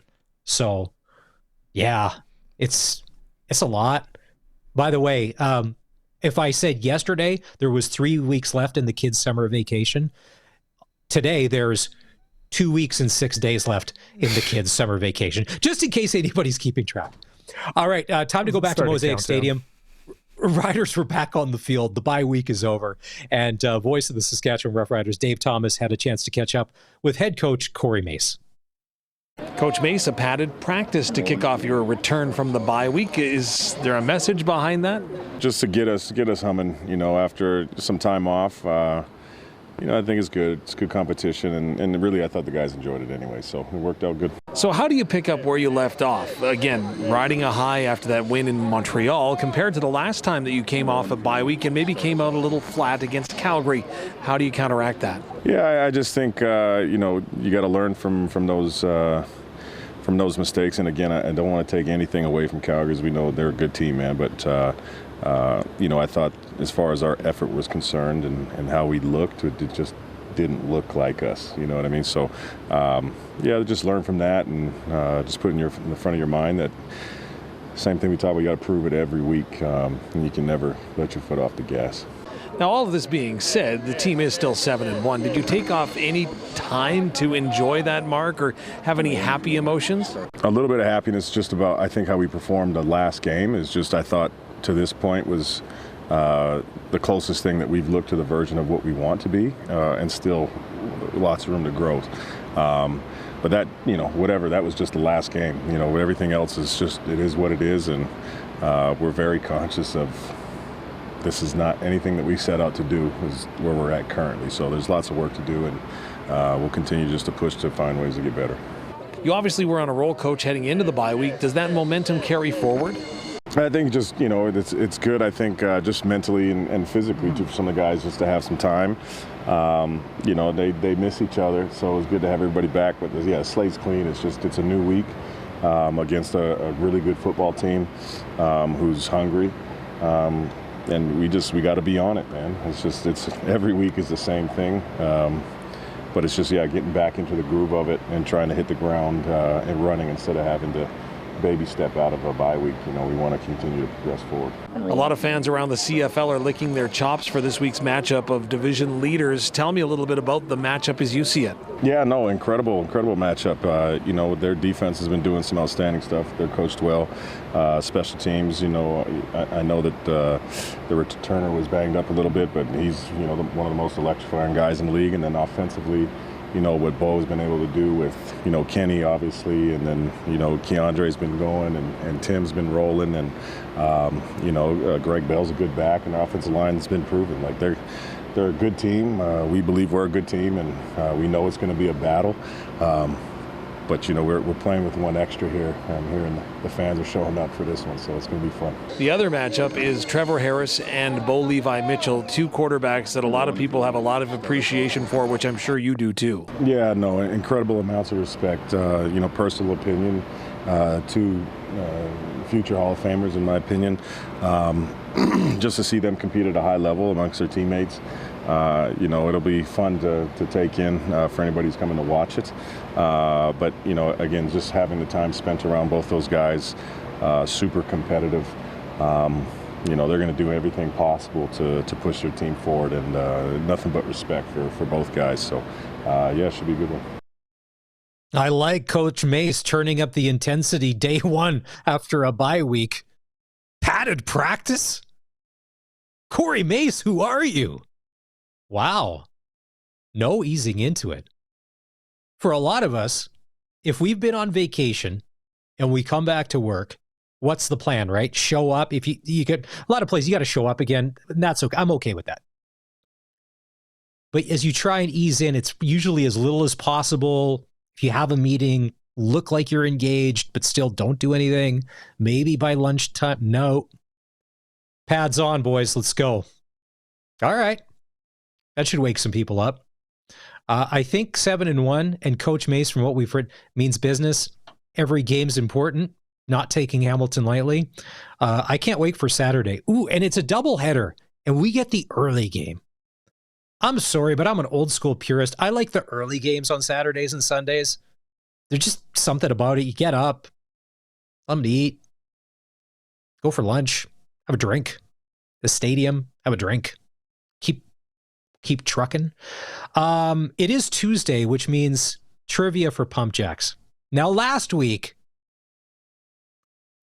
we put it out there that if you didn't know the answer to this question, you should probably turn in your membership card to Rider Nation. It was easy. Who scored the first touchdown in the 2013 Grey Cup? Answer was G. Roy Simon. The answer given was Andy Fantoost. All right, I get it. Close. This one is easy. If you were listening to the show yesterday, Charleston Hughes, Darian Durant in the Double Talk segment, the answer to the question came right at the start, and it has to do with Charleston and Darian. Him being a quarterback, Charleston Hughes being a defensive end. You've probably already put 2 and 2 together. This shouldn't be all that hard. You're just going to need to know blank. 306-936-6262. If you want to try Pump Jack Sports Trivia, call now. We get you on. You got 10 seconds to answer the question right. And if you do, you win a $150 gift card to Pump Jacks. Maybe you take Colson and I for lunch as a nice little thank you. Maybe you decide to be like, can we get takeout here? I need to wrap this up quick. That would be great. Pump Jacks Trivia, 306-936-6262. A Darian Durant, Charleston Hughes question. The answer was given yesterday, right at the start of the interview. All right. We'll take a break. When we come back, if it's you we go to on the Western Pizza Guest Hotline, this will be your chance to win. This is the Sports Cage on the home of the Saskatchewan Roughriders, 620 CKRM. All right, 306-936-6262, Pump Jacks Trivia. Kim from Indian Head joins us. Kim, as a Rider fan, we're 7-1. What do you think happens on Saturday when the Ticats come to town? I think we're going to win. All right. You got a prediction score-wise? Is this a blowout like Montreal, or are we keeping it close to the vest and squeaking out a win at Mosaic? I think it's going to be high scoring. We're going to just eke out a win, I think. All right. Like maybe like a 37-34 type situation. Last second, Brett Lothar field goal coming through as a hero. Hope so, yep. All right. Pump Jacks Trivia. The answer to the question was given out yesterday when Darian and Charleston were on for Double Talk. So, Kim, if you're ready, you're going to have 10 seconds to answer this. And if you get the answer right, you get a $150 gift card. Question is, how many times did Charleston Hughes sack Darian Durant in his CFL career? We'll put 10 seconds on the clock and go. I think it was 15. 15 is the correct answer, Kim from Indian Head. Winner on Pump Jack Sports Trivia. $150 gift card. Maybe we do a little pregame tailgate on Saturday, spend some of those winnings. Yeah, it's crazy. Charleston, remember, he was so good and so dominant.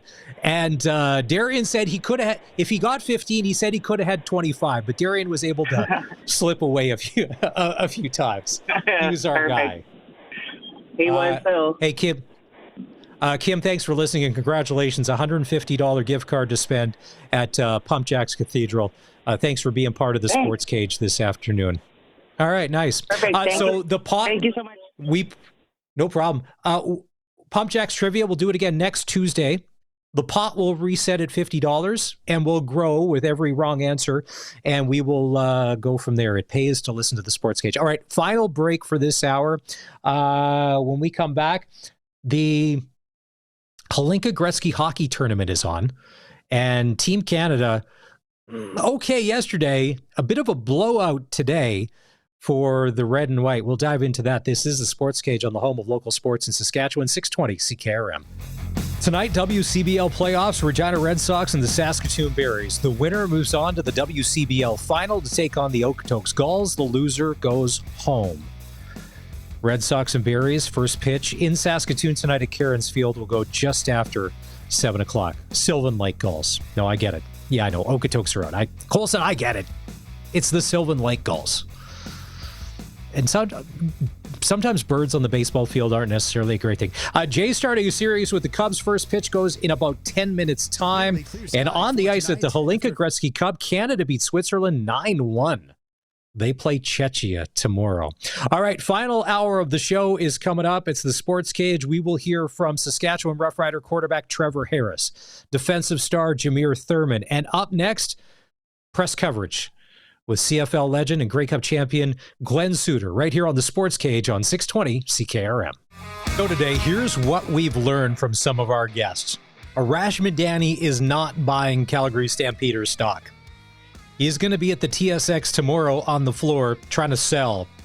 He'll sell low because he's not buying what Big Play VA and Dave Dickinson are selling this year. He also thinks the Bombers are in a bit of trouble, too. We also learned on the show that Brad Watson and Brad Meyer, NHL referees, Sasky guys, huge Rider fans, and that they would always talk about the Riders with Tim Peel, who we had on as well. Now, Tim is a Canadian, but he lives in St. Louis, has spent a ton of time there, so we made him an honorary member of Rider Nation while he was sitting in his car at his son's hockey practice in St. Louis, Missouri. Riders and Ticats this Saturday, 1 o'clock. You can catch the game right here on the 620 CKRM Cooperators Rider Broadcast Network. We'll have countdown to kickoff starting at 10. Rider Nation pregame show at noon. Dave and Luke will have the call. Riders Ticats goes at 1 o'clock. And to talk about the CFL week that was and the one that's upcoming, it's time to go coast to coast with Glen Suitor. Time now for press coverage with CFL and Saskatchewan Roughrider legend Glen Suitor on the Sports Cage. Brought to you by Bronco Plumbing and Heating, where professional service is guaranteed. They'll treat you right. 781-2090. Suits, I'm assuming over the years you've had to make a few people you've probably met along the way honorary members of Rider Nation for probably all sorts of various reasons. I forgot to tell him, though, if he has a couple of drinks watching the game this weekend, he needs to call the postgame show and act irrational. You got to get at least one phone call in on a Rider postgame show on CKRM before we can officially stamp your passport that you're part of Rider Nation. Yeah, walk all the way across a restaurant, Maz, to just tell me that you didn't like the game and that, I had once when I was playing in the Keg in Regina, I had a fan come across the room and he was looking at me all night, so I could tell like he was going to say something because I was getting the side eye, all night. So he walks across and we had just lost the game and he says, I can't believe you're not practicing. You're not out there practicing right now. And I said, well, it's 7 at night. It's dinner time. And he goes, no, but you guys suck. And how come you're not practicing? And I said, well, what do you do for a living? And he told me he worked at SaskTel, I believe. And I said, do you have time off? Like, do you, at the end of your workday, you go home for dinner? See, we're allowed to do that too. And we will get better, I promise you. Well, you better. Nice. You know what? It's one thing to come and say, if you're a fan, hey, so-and-so, hey, Glenn, I'm so-and-so, I'm a fan. It takes. I love it. Guts. I don't agree with coming up to say the mean stuff, but especially when someone's out for dinner like that, but you drop two client corporate names in there, in that little hit. I like it. I like it. I don't even think of that stuff. I was just telling you. Oh, no, but that's what makes it real. Because when we stay generic to be like, I was here with so-and-so, it's like, if you have a wife, say her name. If you have kids, say who they are. Let us in. Like, people want to know, like, if you're going to be part of this every day, let us feel. It's like you getting interviewed after a big win or a big loss. It makes us feel like we know Glen Suitor a little better. People were saying, sorry, but I don't want to discourage people from coming over and saying hi either. I honestly, I love to do that. And I don't mind the observations when they are, what happened to the team, or why did they lose this last game, or those are discussions. But coming over and getting angry because I wasn't practicing at 8:30 at night was, there's a little line in the sand there. Yeah. But and again, it's all very cordial. But I honestly don't want to discourage fans, and I bet you every one of our athletes in the CFL would say the same thing. Go and say hi. Go and get an autograph. Go and get a picture on your phone. That's cool. I don't mind in the middle of dinner. It doesn't mind. I love it. I honestly do, and I will never take that for granted either. That people enjoy your work or enjoy what you're doing as a player. And even if they're critical at times, it's okay. It's okay to say, "Hey, what's going on? How come you're not playing as well as you normally do?" or whatever. That's fine too. Honestly, I don't want to discourage people. Come and say hi. And don't be afraid to pick up Suits' dinner bill either. Like if you happen to be walking over or whatever, to be like, the autograph is going to cost you. I had 2 appetizers. I'm on my 3rd glass of Cabernet. I got a steak coming. That selfie, if it goes viral, could be millions. A couple $100 for dinner. It's a pretty good deal. Some people are saying that was the best weekend of CFL football we've seen in a long time. It was good. There was some good football games. Glenn, I was really worried about. Now, selfishly, I was like, if the West teams don't win, speaking of Edmonton and BC, as I'm putting my hands together to be like, all right, this only bodes well for the Riders. But it looks like the West Division's got a little fight left in it, and I don't think they're going to be rolling over for the green and white. They battled. The Lions and the Elks, they battled, and they came away with wins. Well, I think that if you talk to every team that had just played and beat the Elks, they would all tell you the same thing, that that's a good football team with a lot of great players on it. They haven't brought it all together yet, but that's a good football team. And we're lucky to get out of this with a win. I think what was most impressive about this last one, first of all, good for Cody Fajardo. I heard when Bo Levi Mitchell, after his game and post-game interviews, say that Cody Fajardo is probably one of the most disrespected quarterbacks in the game. I would agree. I think just by the way that he has sort of been passed over after great accomplishments and doing some really good things. I mean, you remember the pressure he had on him after taking the Riders to the West Final, and it didn't take long before he wasn't good enough, and a lot of people wanted him shipped out of town. Then he goes and wins in Montreal, and same thing. Again, wins a championship or leads the team to a championship win, and all of a sudden there's a shiny new toy in the locker room, and thank you for all your work, we're moving on. So I know that you have to do that in pro sports, and I'm certainly not criticizing the upside potential of Davis Alexander in Montreal, but I was happy for Cody, for a lot of reasons. He's got a young family. He wants to keep playing in the game. I think he's proven again that he's a starter. But any team, to your point, that has played the Elks or played the Argos when they're kind of up and down or whatever it may be, they'll walk away from that saying, "Wow, that's a good team. There's a lot of good players over there, and we got the win, but that's a good team." I think Calgary and Winnipeg, probably both teams walked off the field this past weekend saying, "Wow, that went right down to the wire. That was a good team. One play goes the other way, Winnipeg wins." It was that, and that to me, Maz, is what we saw this weekend. We saw what our core rules can provide. It doesn't provide it all the time. It's not 100% faulty proof, but and there are some bad games, but this is what is potentially there because of our core rule. And so whenever we have all these discussions and consternation of what has to change, and we got to do this and we got to do that, and And people often will say, well, the stadiums aren't full, but not really have the answer to it. But we got to change this. We've got to change that. And I've been saying for a long time, the core rules, not the fringe stuff that we can tweak, the core rules, what they do is they provide for the opportunity for what we saw this weekend. That's what they do.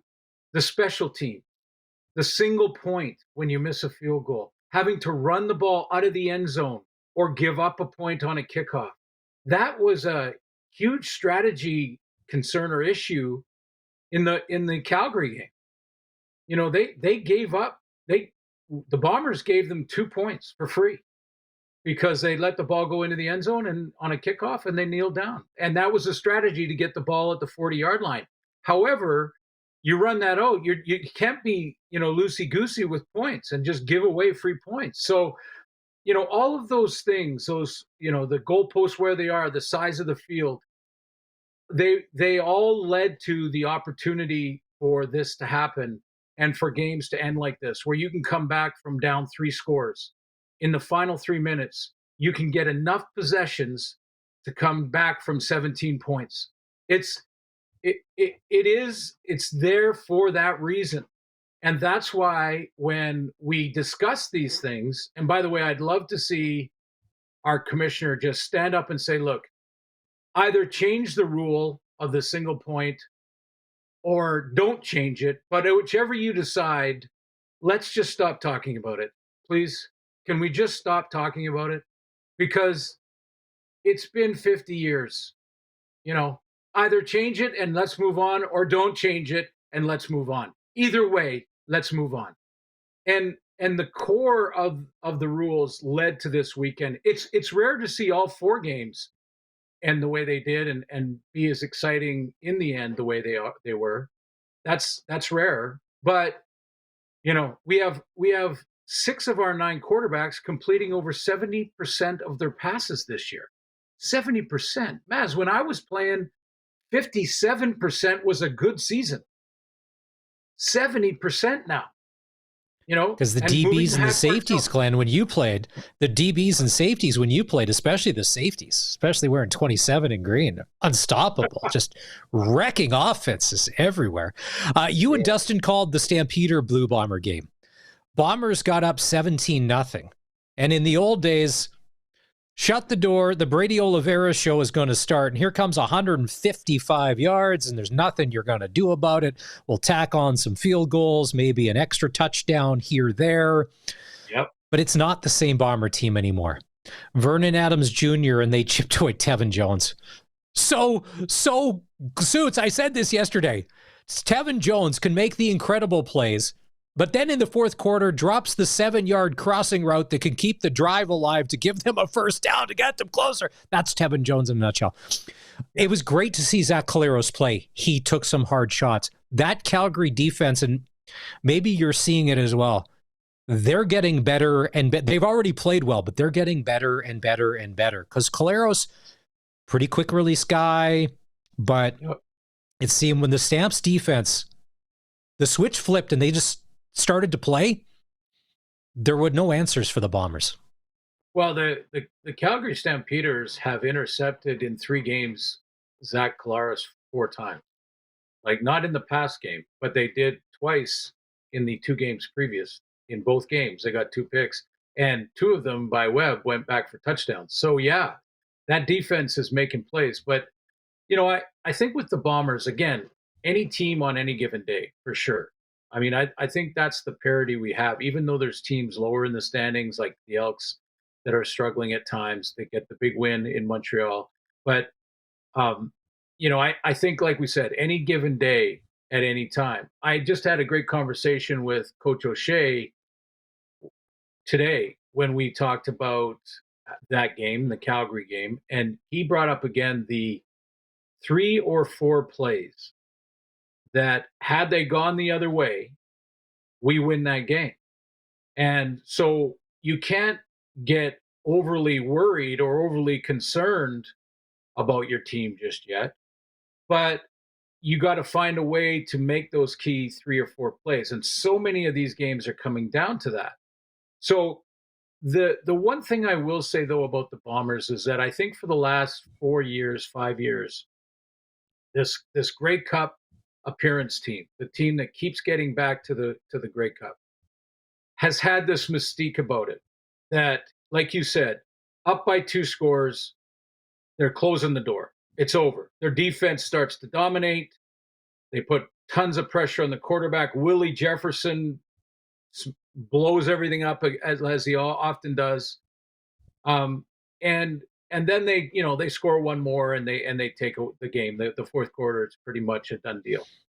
That mystique about it, that feeling that they are kind of invincible, the invincible team that, Maz, at the beginning of this season, you and I talked about the Labor Day, until they beat the Bombers on Labor Day, the Riders haven't done anything yet. I think that's how you described it. Like Labor Day, and then they got to go to then they got to go to Winnipeg and win there, where they don't. Just not a thing. Yeah.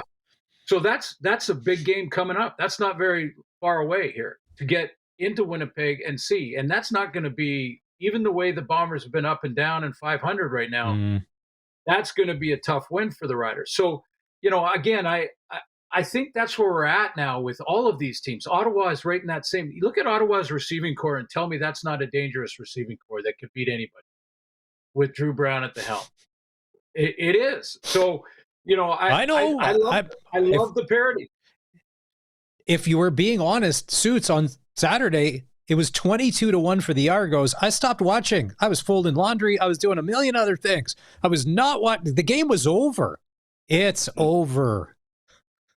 And then Ryan Dinwiddie, who's a really good coach, but it looks like he's at his wit's end as far as what buttons does he have to push or dial up. I thought, and Rider fans, you can agree or disagree, but we saw it happen here with Anthony Lanier. He could be so good and change games and wreck plays. But then every once in a while, an undisciplined Anthony Lanier penalty, whether it be after the whistle or something, it just was not needed that extends a drive. And then that happened there. And I'm like, man, because what was it, a unnecessary roughness or a misconduct or whatever it was near the goal line, gave them a fresh set of downs. And it didn't even affect the play. It was a selfish penalty that killed it. And if you're Dinwiddie, those cost coaches jobs. Yeah, well, honestly, it's part of the responsibility of the coach.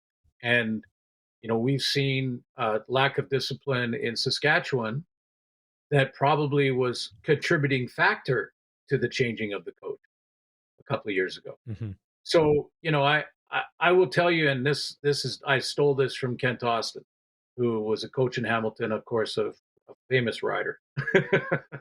Who? But Kent never used heard to of the guy.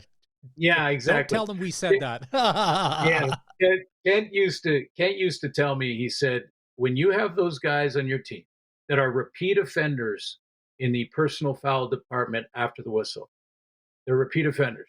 Not the guy that gets it once in a while. That's going to happen and you live with it. But the repeat offenders, the spotlight will find that guy at the worst possible time, and he will cost you games.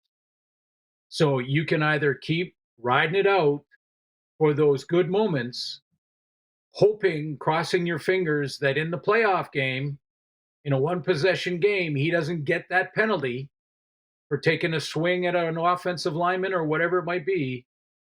If you have that guy in your room, the spotlight will find him at the worst possible time, and it'll cost you a game. And it might be the big game. So he used to say you gotta. That's where the coach responsibility comes in.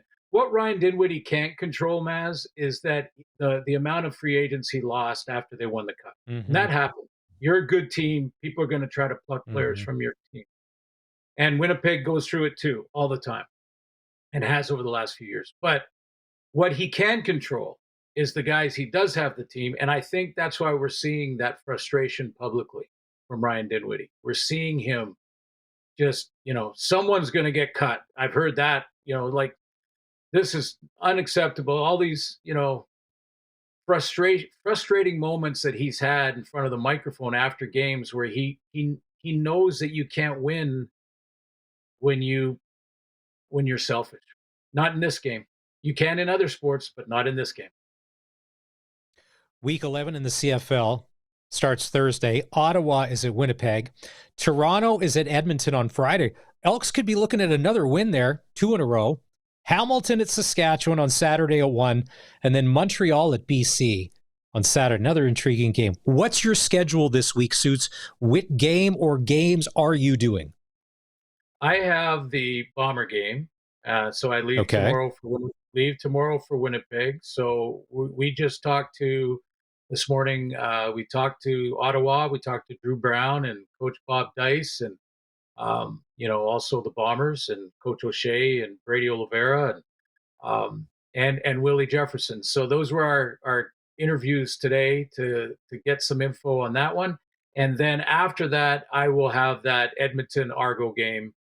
Edmonton, the Argos, and Ottawa are all now looking at. They're already looking at the crossover, and could the team in the West cross over, and how do we keep fighting off that possibility if you're an Eastern team? So they have to already, before Labor Day, start looking at that. And that's why these games are important. Because I look at it here. If the West comes through again, Winnipeg picks up a win, Edmonton and BC, the game's closer to the Riders. If we go 17-1, completely okay with that. Do I think that that's going to happen? No, but the other teams are going to start winning. It's not always going to be. And Durant said it yesterday. In the West Division, records don't matter, never have, never will. Like, as you said, any given day, especially in the West, it doesn't matter. So don't take the 4-5 Bombers lightly. They're still the Bombers. And maybe they want you to do that. Maybe Mike O'Shea and those guys are like, yeah, we're 4-5. Doesn't mean that they can't beat you if they come through and play their game. Here's another thing about the Bombers, Maz, is that Brady Oliveira, I think, has been the heart and soul really of that team. Like they are aggressive, and they play this power ball type of stuff when he has been 100% healthy over the last couple of years. He hasn't been this season. In the very first game of the year, he hurt his shoulder. And even though he missed a couple of games, but then he came back, and even though he's come back, he just hasn't looked the same to me. And I had one person on social media say, how dare you talk about a guy's injury when you don't know for sure if he's injured? I know for sure. I saw him get hurt. And I know that he's been taping his shoulder because I see the tape outside of his uniform a little bit. So those are just observations. He doesn't have to tell me one way or another. I can tell. And he is now getting that healthy again. So he gets that healthy, and he becomes that 130 a game guy. But it's not just the numbers, it's how they do it. Their offensive line becomes dominant. They run the ball until they go play action and throw it behind you. Exactly. It's a confidence thing that snowballs, because when they start rolling, it's like the machine you can't stop. You can't just look at the yards that when they rack them up, because that doesn't tell the story. It's the emotion that goes along with it, and that's how they play. When they're playing emotional football, and they're beating you not only with the yards, but then, that he's smacking the helmet after the play. It's like he's unstoppable. I'm going to go Anthony Lanier. That would drive me crazy, and I'm probably going to I'm going to swing, because I don't want that. I don't need you celebrating after that run. And that's the part that seems to be missing with Bomber football this year. Maz, if you did that, I'd be calling you into the office and asking you to bring your playbook. I'd be saying, Suits. Maz, I got to let you go, man. I gotta let you go, Glenn. It's funny. They don't call you to the office. They call you on a video, and there ain't no playbook. They just be done. They just turn your email off. Trust me, I know. It's all good. Riders, Ticats. We'll get into that on Thursday. We'll dive deeper into that. Let's wrap on a lighter note, or I don't want to assume a lighter note. Are you still being stalked by a bear in your neighborhood? Has it been shot? Has it been moved in? Is it now a minister in the government and now it's fighting climate change in British Columbia? What's a bear update for the Rider Nation fans on the SportsCage today? Well, if it's trying to fight climate change, it's taxing us more somehow. Like we're getting more taxes somewhere along the line, because that seems to be the only way to fight this, is just keep taxing the citizens until they have no money left. So there's that. But I don't want to get political. No, we haven't seen Bob Bear. We haven't seen him in a week, and I keep updating, and asking the neighbors too. Like, was he in your yard? Have you seen him around? Which worries me a little bit, Maz, because I hope that they haven't had to, like, if they come and take him, I hope they try to relocate him. I think everybody is sort of the way he just lumbers around and is not affected by humans and sits on my front porch like I invited him. Like, he's sort of become everyone's sort of quasi pet, which really concerns me, because they're wild animals and they can turn at any time. Oh, yeah. So and that would be bad. So hopefully he's not been. I hope that something didn't happen, because we haven't seen him for a week. Suits, I know you haven't seen Bob, but I saw this video. Another lady in Vancouver had the bear walk right into her house. See, this is what I mean. That is a little smaller than Bob, but Bob would do that. If I left my front door open, he'd be in my kitchen. Like, he sits down like Winnie the Pooh times 10 in size, but just like him, when he's eating his honey bowl, he sits down like that and just sits there. And I opened the door, and he didn't run off or wasn't startled or whatever. He just kind of looked back, and I closed the door again very quickly. And he just kind of lumbers around. This one actually ran away from the little dog. Yeah, it's because you don't have a little Pomeranian. No, I'm not sure what my dog would do. I think Maximus might just buddy up to him. I'm not sure. When I mentioned the situation to my brother-in-law in Florida, Doug, who's a good old boy, he's like, one shot and then he's hanging over the 75-inch Samsung in the family room. So if you need me to handle that, I can do that. That's how you handle wild animals, Glen Suitor. Okay. Do not tell that story to my wife, because I'll be sleeping outside with Bob if that story got to her. Yeah. No, I'll keep you posted. If I get any more videos, I'll make sure I send them. All right, let's do this again Thursday. It's press coverage with Glen Suitor for Bronco Plumbing and Heating. It's time to take a break on the SportsCage, and when we come back, we'll hear from the quarterback, Trevor Harris of your Saskatchewan Roughriders, on the home of Rider Nation, 620 CKRM. Game 3 tonight in the Western Canadian Baseball League playoffs. Saskatoon Berries and the Regina Red Sox. Winner moves on to the WCBL final to take on the Sylvan Lake Gulls. First pitch tonight in Saskatoon at Cairns Field will go at 7 o'clock. The Jays start a series with the Cubs just underway at Skydome. And on the ice at the Hlinka Gretzky Cup, Canada beat Switzerland earlier today 9-1. Tomorrow they play Czechia. Programming note tomorrow on the SportsCage just after 4 o'clock. CFL great. Oh, there was nobody better when he was in his prime. Receiver Nick Lewis will be joining the program. He was a threat catching the ball. He was a threat blocking. Nick Lewis joining the SportsCage tomorrow, just after 4 o'clock. It's Maz in for Barney today, along with one of the double C's, Colson Schultz, running things at Century Studios. It was back to practice today. The bye week's over for the Saskatchewan Roughriders. And Dave Thomas had a chance to catch up with Saskatchewan Roughrider quarterback Trevor Harris. Trevor Harris, how did it feel to get back on the field? It was good. It felt like it was long. I was just ready to get back to playing, and so just happy to be back here. But got to spend some great time with the family and took the kids to a nice water park and have some fun. In your estimation, was it a bad time for a bye week and maintaining the momentum that you had built, especially after that Montreal game? Honestly, I'm not sure if it was just because of momentum thing. I just want to keep playing. bye weeks are like, let's just keep going, And so it's just one of those things where you just want to keep balling, keep playing. And it's just like, you want to get back in the meeting rooms, install, go play another game. And I still feel like I didn't play very well against Montreal. I wanted a couple plays back, which, I think every game you watch, every game you play as a quarterback, you're never going to come away and think you did perfectly. And so we just want to make sure we're continuing to strive for greatness, because this group has more, and I think there's another level that we can unlock, and I think that we're making our way there. Now, we are getting near the midpoint of the season, and people talk about letter grades and so on and so forth. If you were to evaluate your offense, where are you at right now? We're trending where we need to be, but we still have a ways to go. If we want to sit here and pat ourselves on the back for being 7-1, there's no 7-win team that's getting into playoffs. So nobody's over here, exhaling or letting off the accelerator. It's full blast go, because we got boxes we want to check as a team, and winning 7 games wasn't one of them. Starting 7-1 was not one of them. It's to keep the pedal to the metal and finish stronger than we start. And so we've had a good start so far, but we want to make sure that we're trending in the right direction, not going stale and play at our best ball already. So moving forward into this week and beyond, where do you want to see your team improve?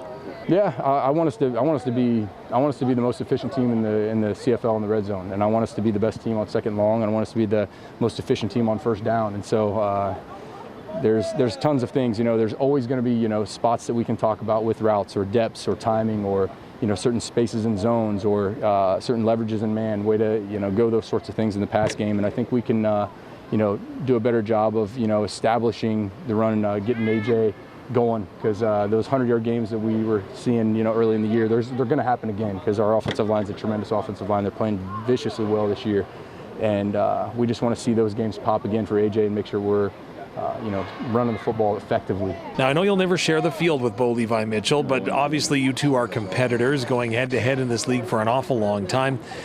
Talk about that rivalry and maybe that matchup as you see it. Always admired Bo from afar, watching him play. Makes the game look easy, never gets sped up.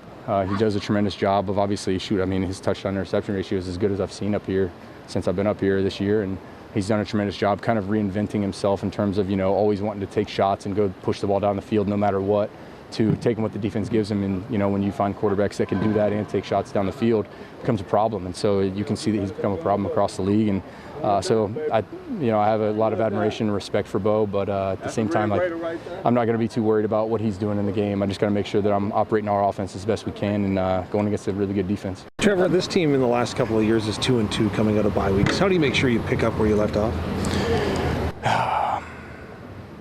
Understand the week of practice is the most important thing we have. So the most important thing we have is our quick meeting after this to fine-tune the details of what we just did. The most important thing we do is recover our bodies and get a great night's sleep, and then tomorrow have the best meetings of the year and come out here and have the best practice of the year. And tomorrow it's just about us holding each other accountable, because at this point we're going to be playing some tremendous teams in these next 5 weeks before our next bye. And so we've got to make sure that we have our pedal in the metal and our details down, because if not, this season that everybody's talking about great we are can turn really fast. But we've got a focus group where we're not worried about the negatives. We're just thinking about where we can go positive from here. So lastly, I guess, what are you focusing on when it comes to the Hamilton Tiger Cats this weekend? Yeah, I think it's nothing different. It's staying ahead of the chains, being efficient on first down, converting second down, staying on the field, being able to get more reps, more plays, see what they're trying to do, how they're trying to attack us, take our shots when they give them to us, and when they blitz, finding certain holes in their zones. And we know that they're a good defense with some great personnel, and so if we're not on it, they're going to really punish us. And so we know that they're going to give us looks that we haven't seen before, but we'll do the same for them. This is pro football, and I think it'll be a nice, fun game to watch. I think everybody's if you're a CFL fan, you really look forward to watching a game like this. I love what Trevor Harris said. There is no 7-win team that is going to make the playoffs. Keep going. Pedal to the metal. And the fact that they want to be the most efficient team in the red zone, because if that's what's dogged the Riders, not just in the Trevor Harris era, but lately, marching the ball down the field, great between the 20s, in red zone, and then we're all stalls out. And it's field goal city, where teams like the Bombers, who are getting through to win and getting themselves to Grey Cups, they were taking advantage of those opportunities, and they were converting that to touchdowns. I think he sounds great. He's always been humble and very level-headed. He gives some great answers, and keeping everything in its perspective. That's great. Also, Dave Thomas, voice of the Riders, had a chance to catch up with defensive star Jameer Thurman of the Riders, and this is what he had to say. Jameer, padded practice first day back after the bye week. A good thing or a bad thing?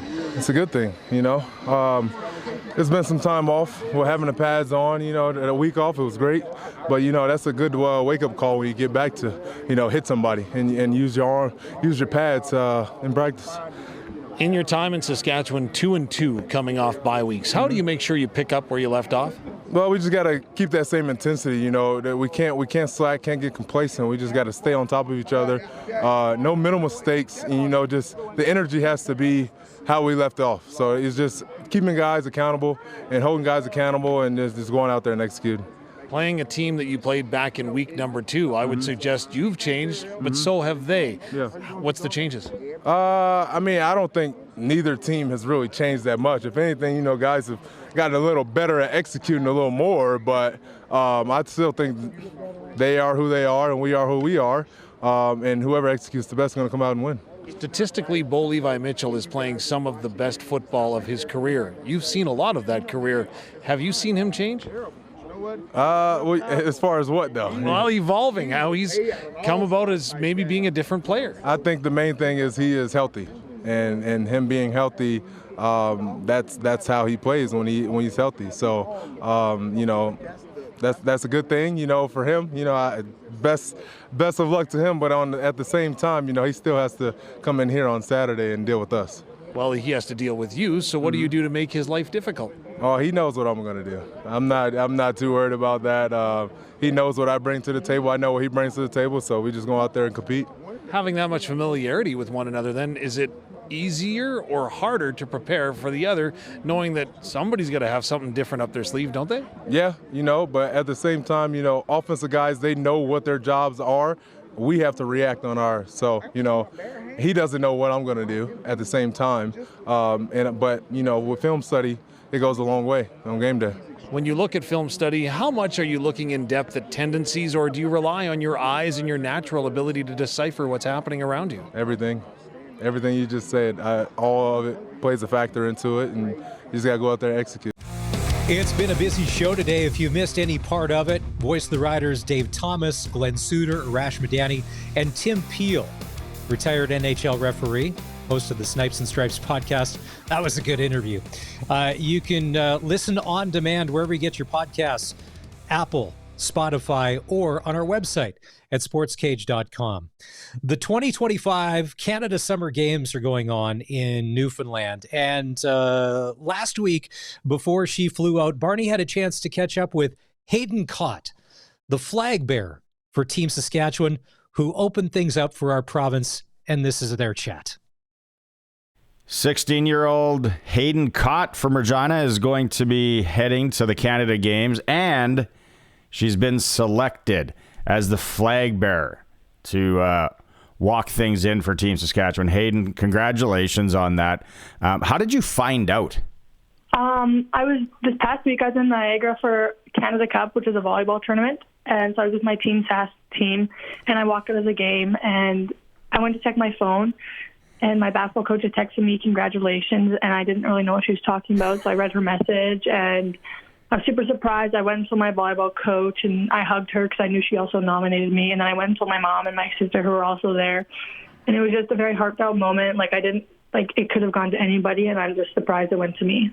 That is a cool story. So you got it over text message. You found out over text message for the most part. So you're a dual sport athlete heading to St. John's, Newfoundland. You're playing volleyball and basketball.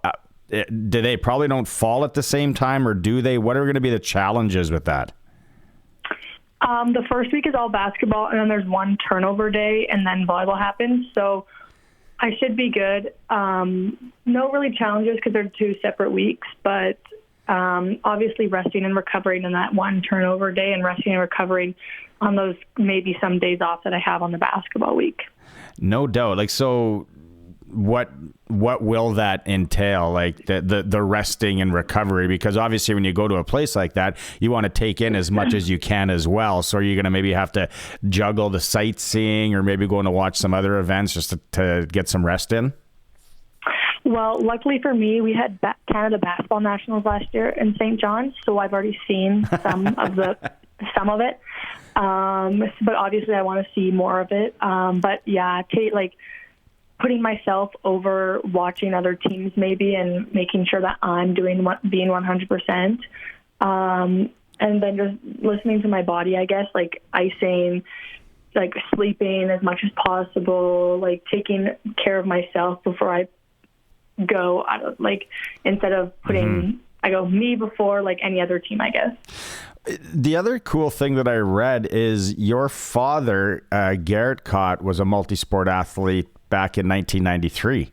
Yes, he was, but he only went to Canada Games for volleyball. So, like, is your dad, does he talk to you about it?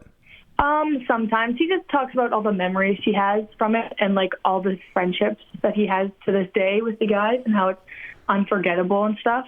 Like, honestly, that's probably the biggest thing is just, like, he has so many memories and stories that he tells us from provincial team and how him and his friends did this and how he will never forget them. Okay, so the big question too is how are both teams going to do you think? What can you tell us? Let's go first off with the basketball team. What can you tell us about Team Saskatchewan that you're going to be on? We have a pretty tight-knit group. We 2 years ago placed in the power pool, so top 4, and Saskatchewan teams normally don't. We're a pretty tight-knit group. We all know how to play with each other. We were in Vegas 2 weeks ago when we won both back-to-back tournaments. We're pretty strong. We're pretty big, so praying that we get into the top 4 again and hopefully medal. Nice. And then volleyball-wise, I have not 100% sure. I know, like, in this Canada Cup, we placed pretty good against the other Canada Games teams. Honestly, hoping to get top 4 and medal again, too. I don't know. Like, I guess anybody's dream is to medal at Canada Games, but I honestly truly think, like, in Saskatchewan, we have such tight-knit groups and such close teams where people have your back and want the best for you. And honestly, I think we can do that. So that's fantastic. Well, congratulations on everything. Have a great time there. Story will be following it closely as well. And thanks for doing this. Yeah, of course, no problem.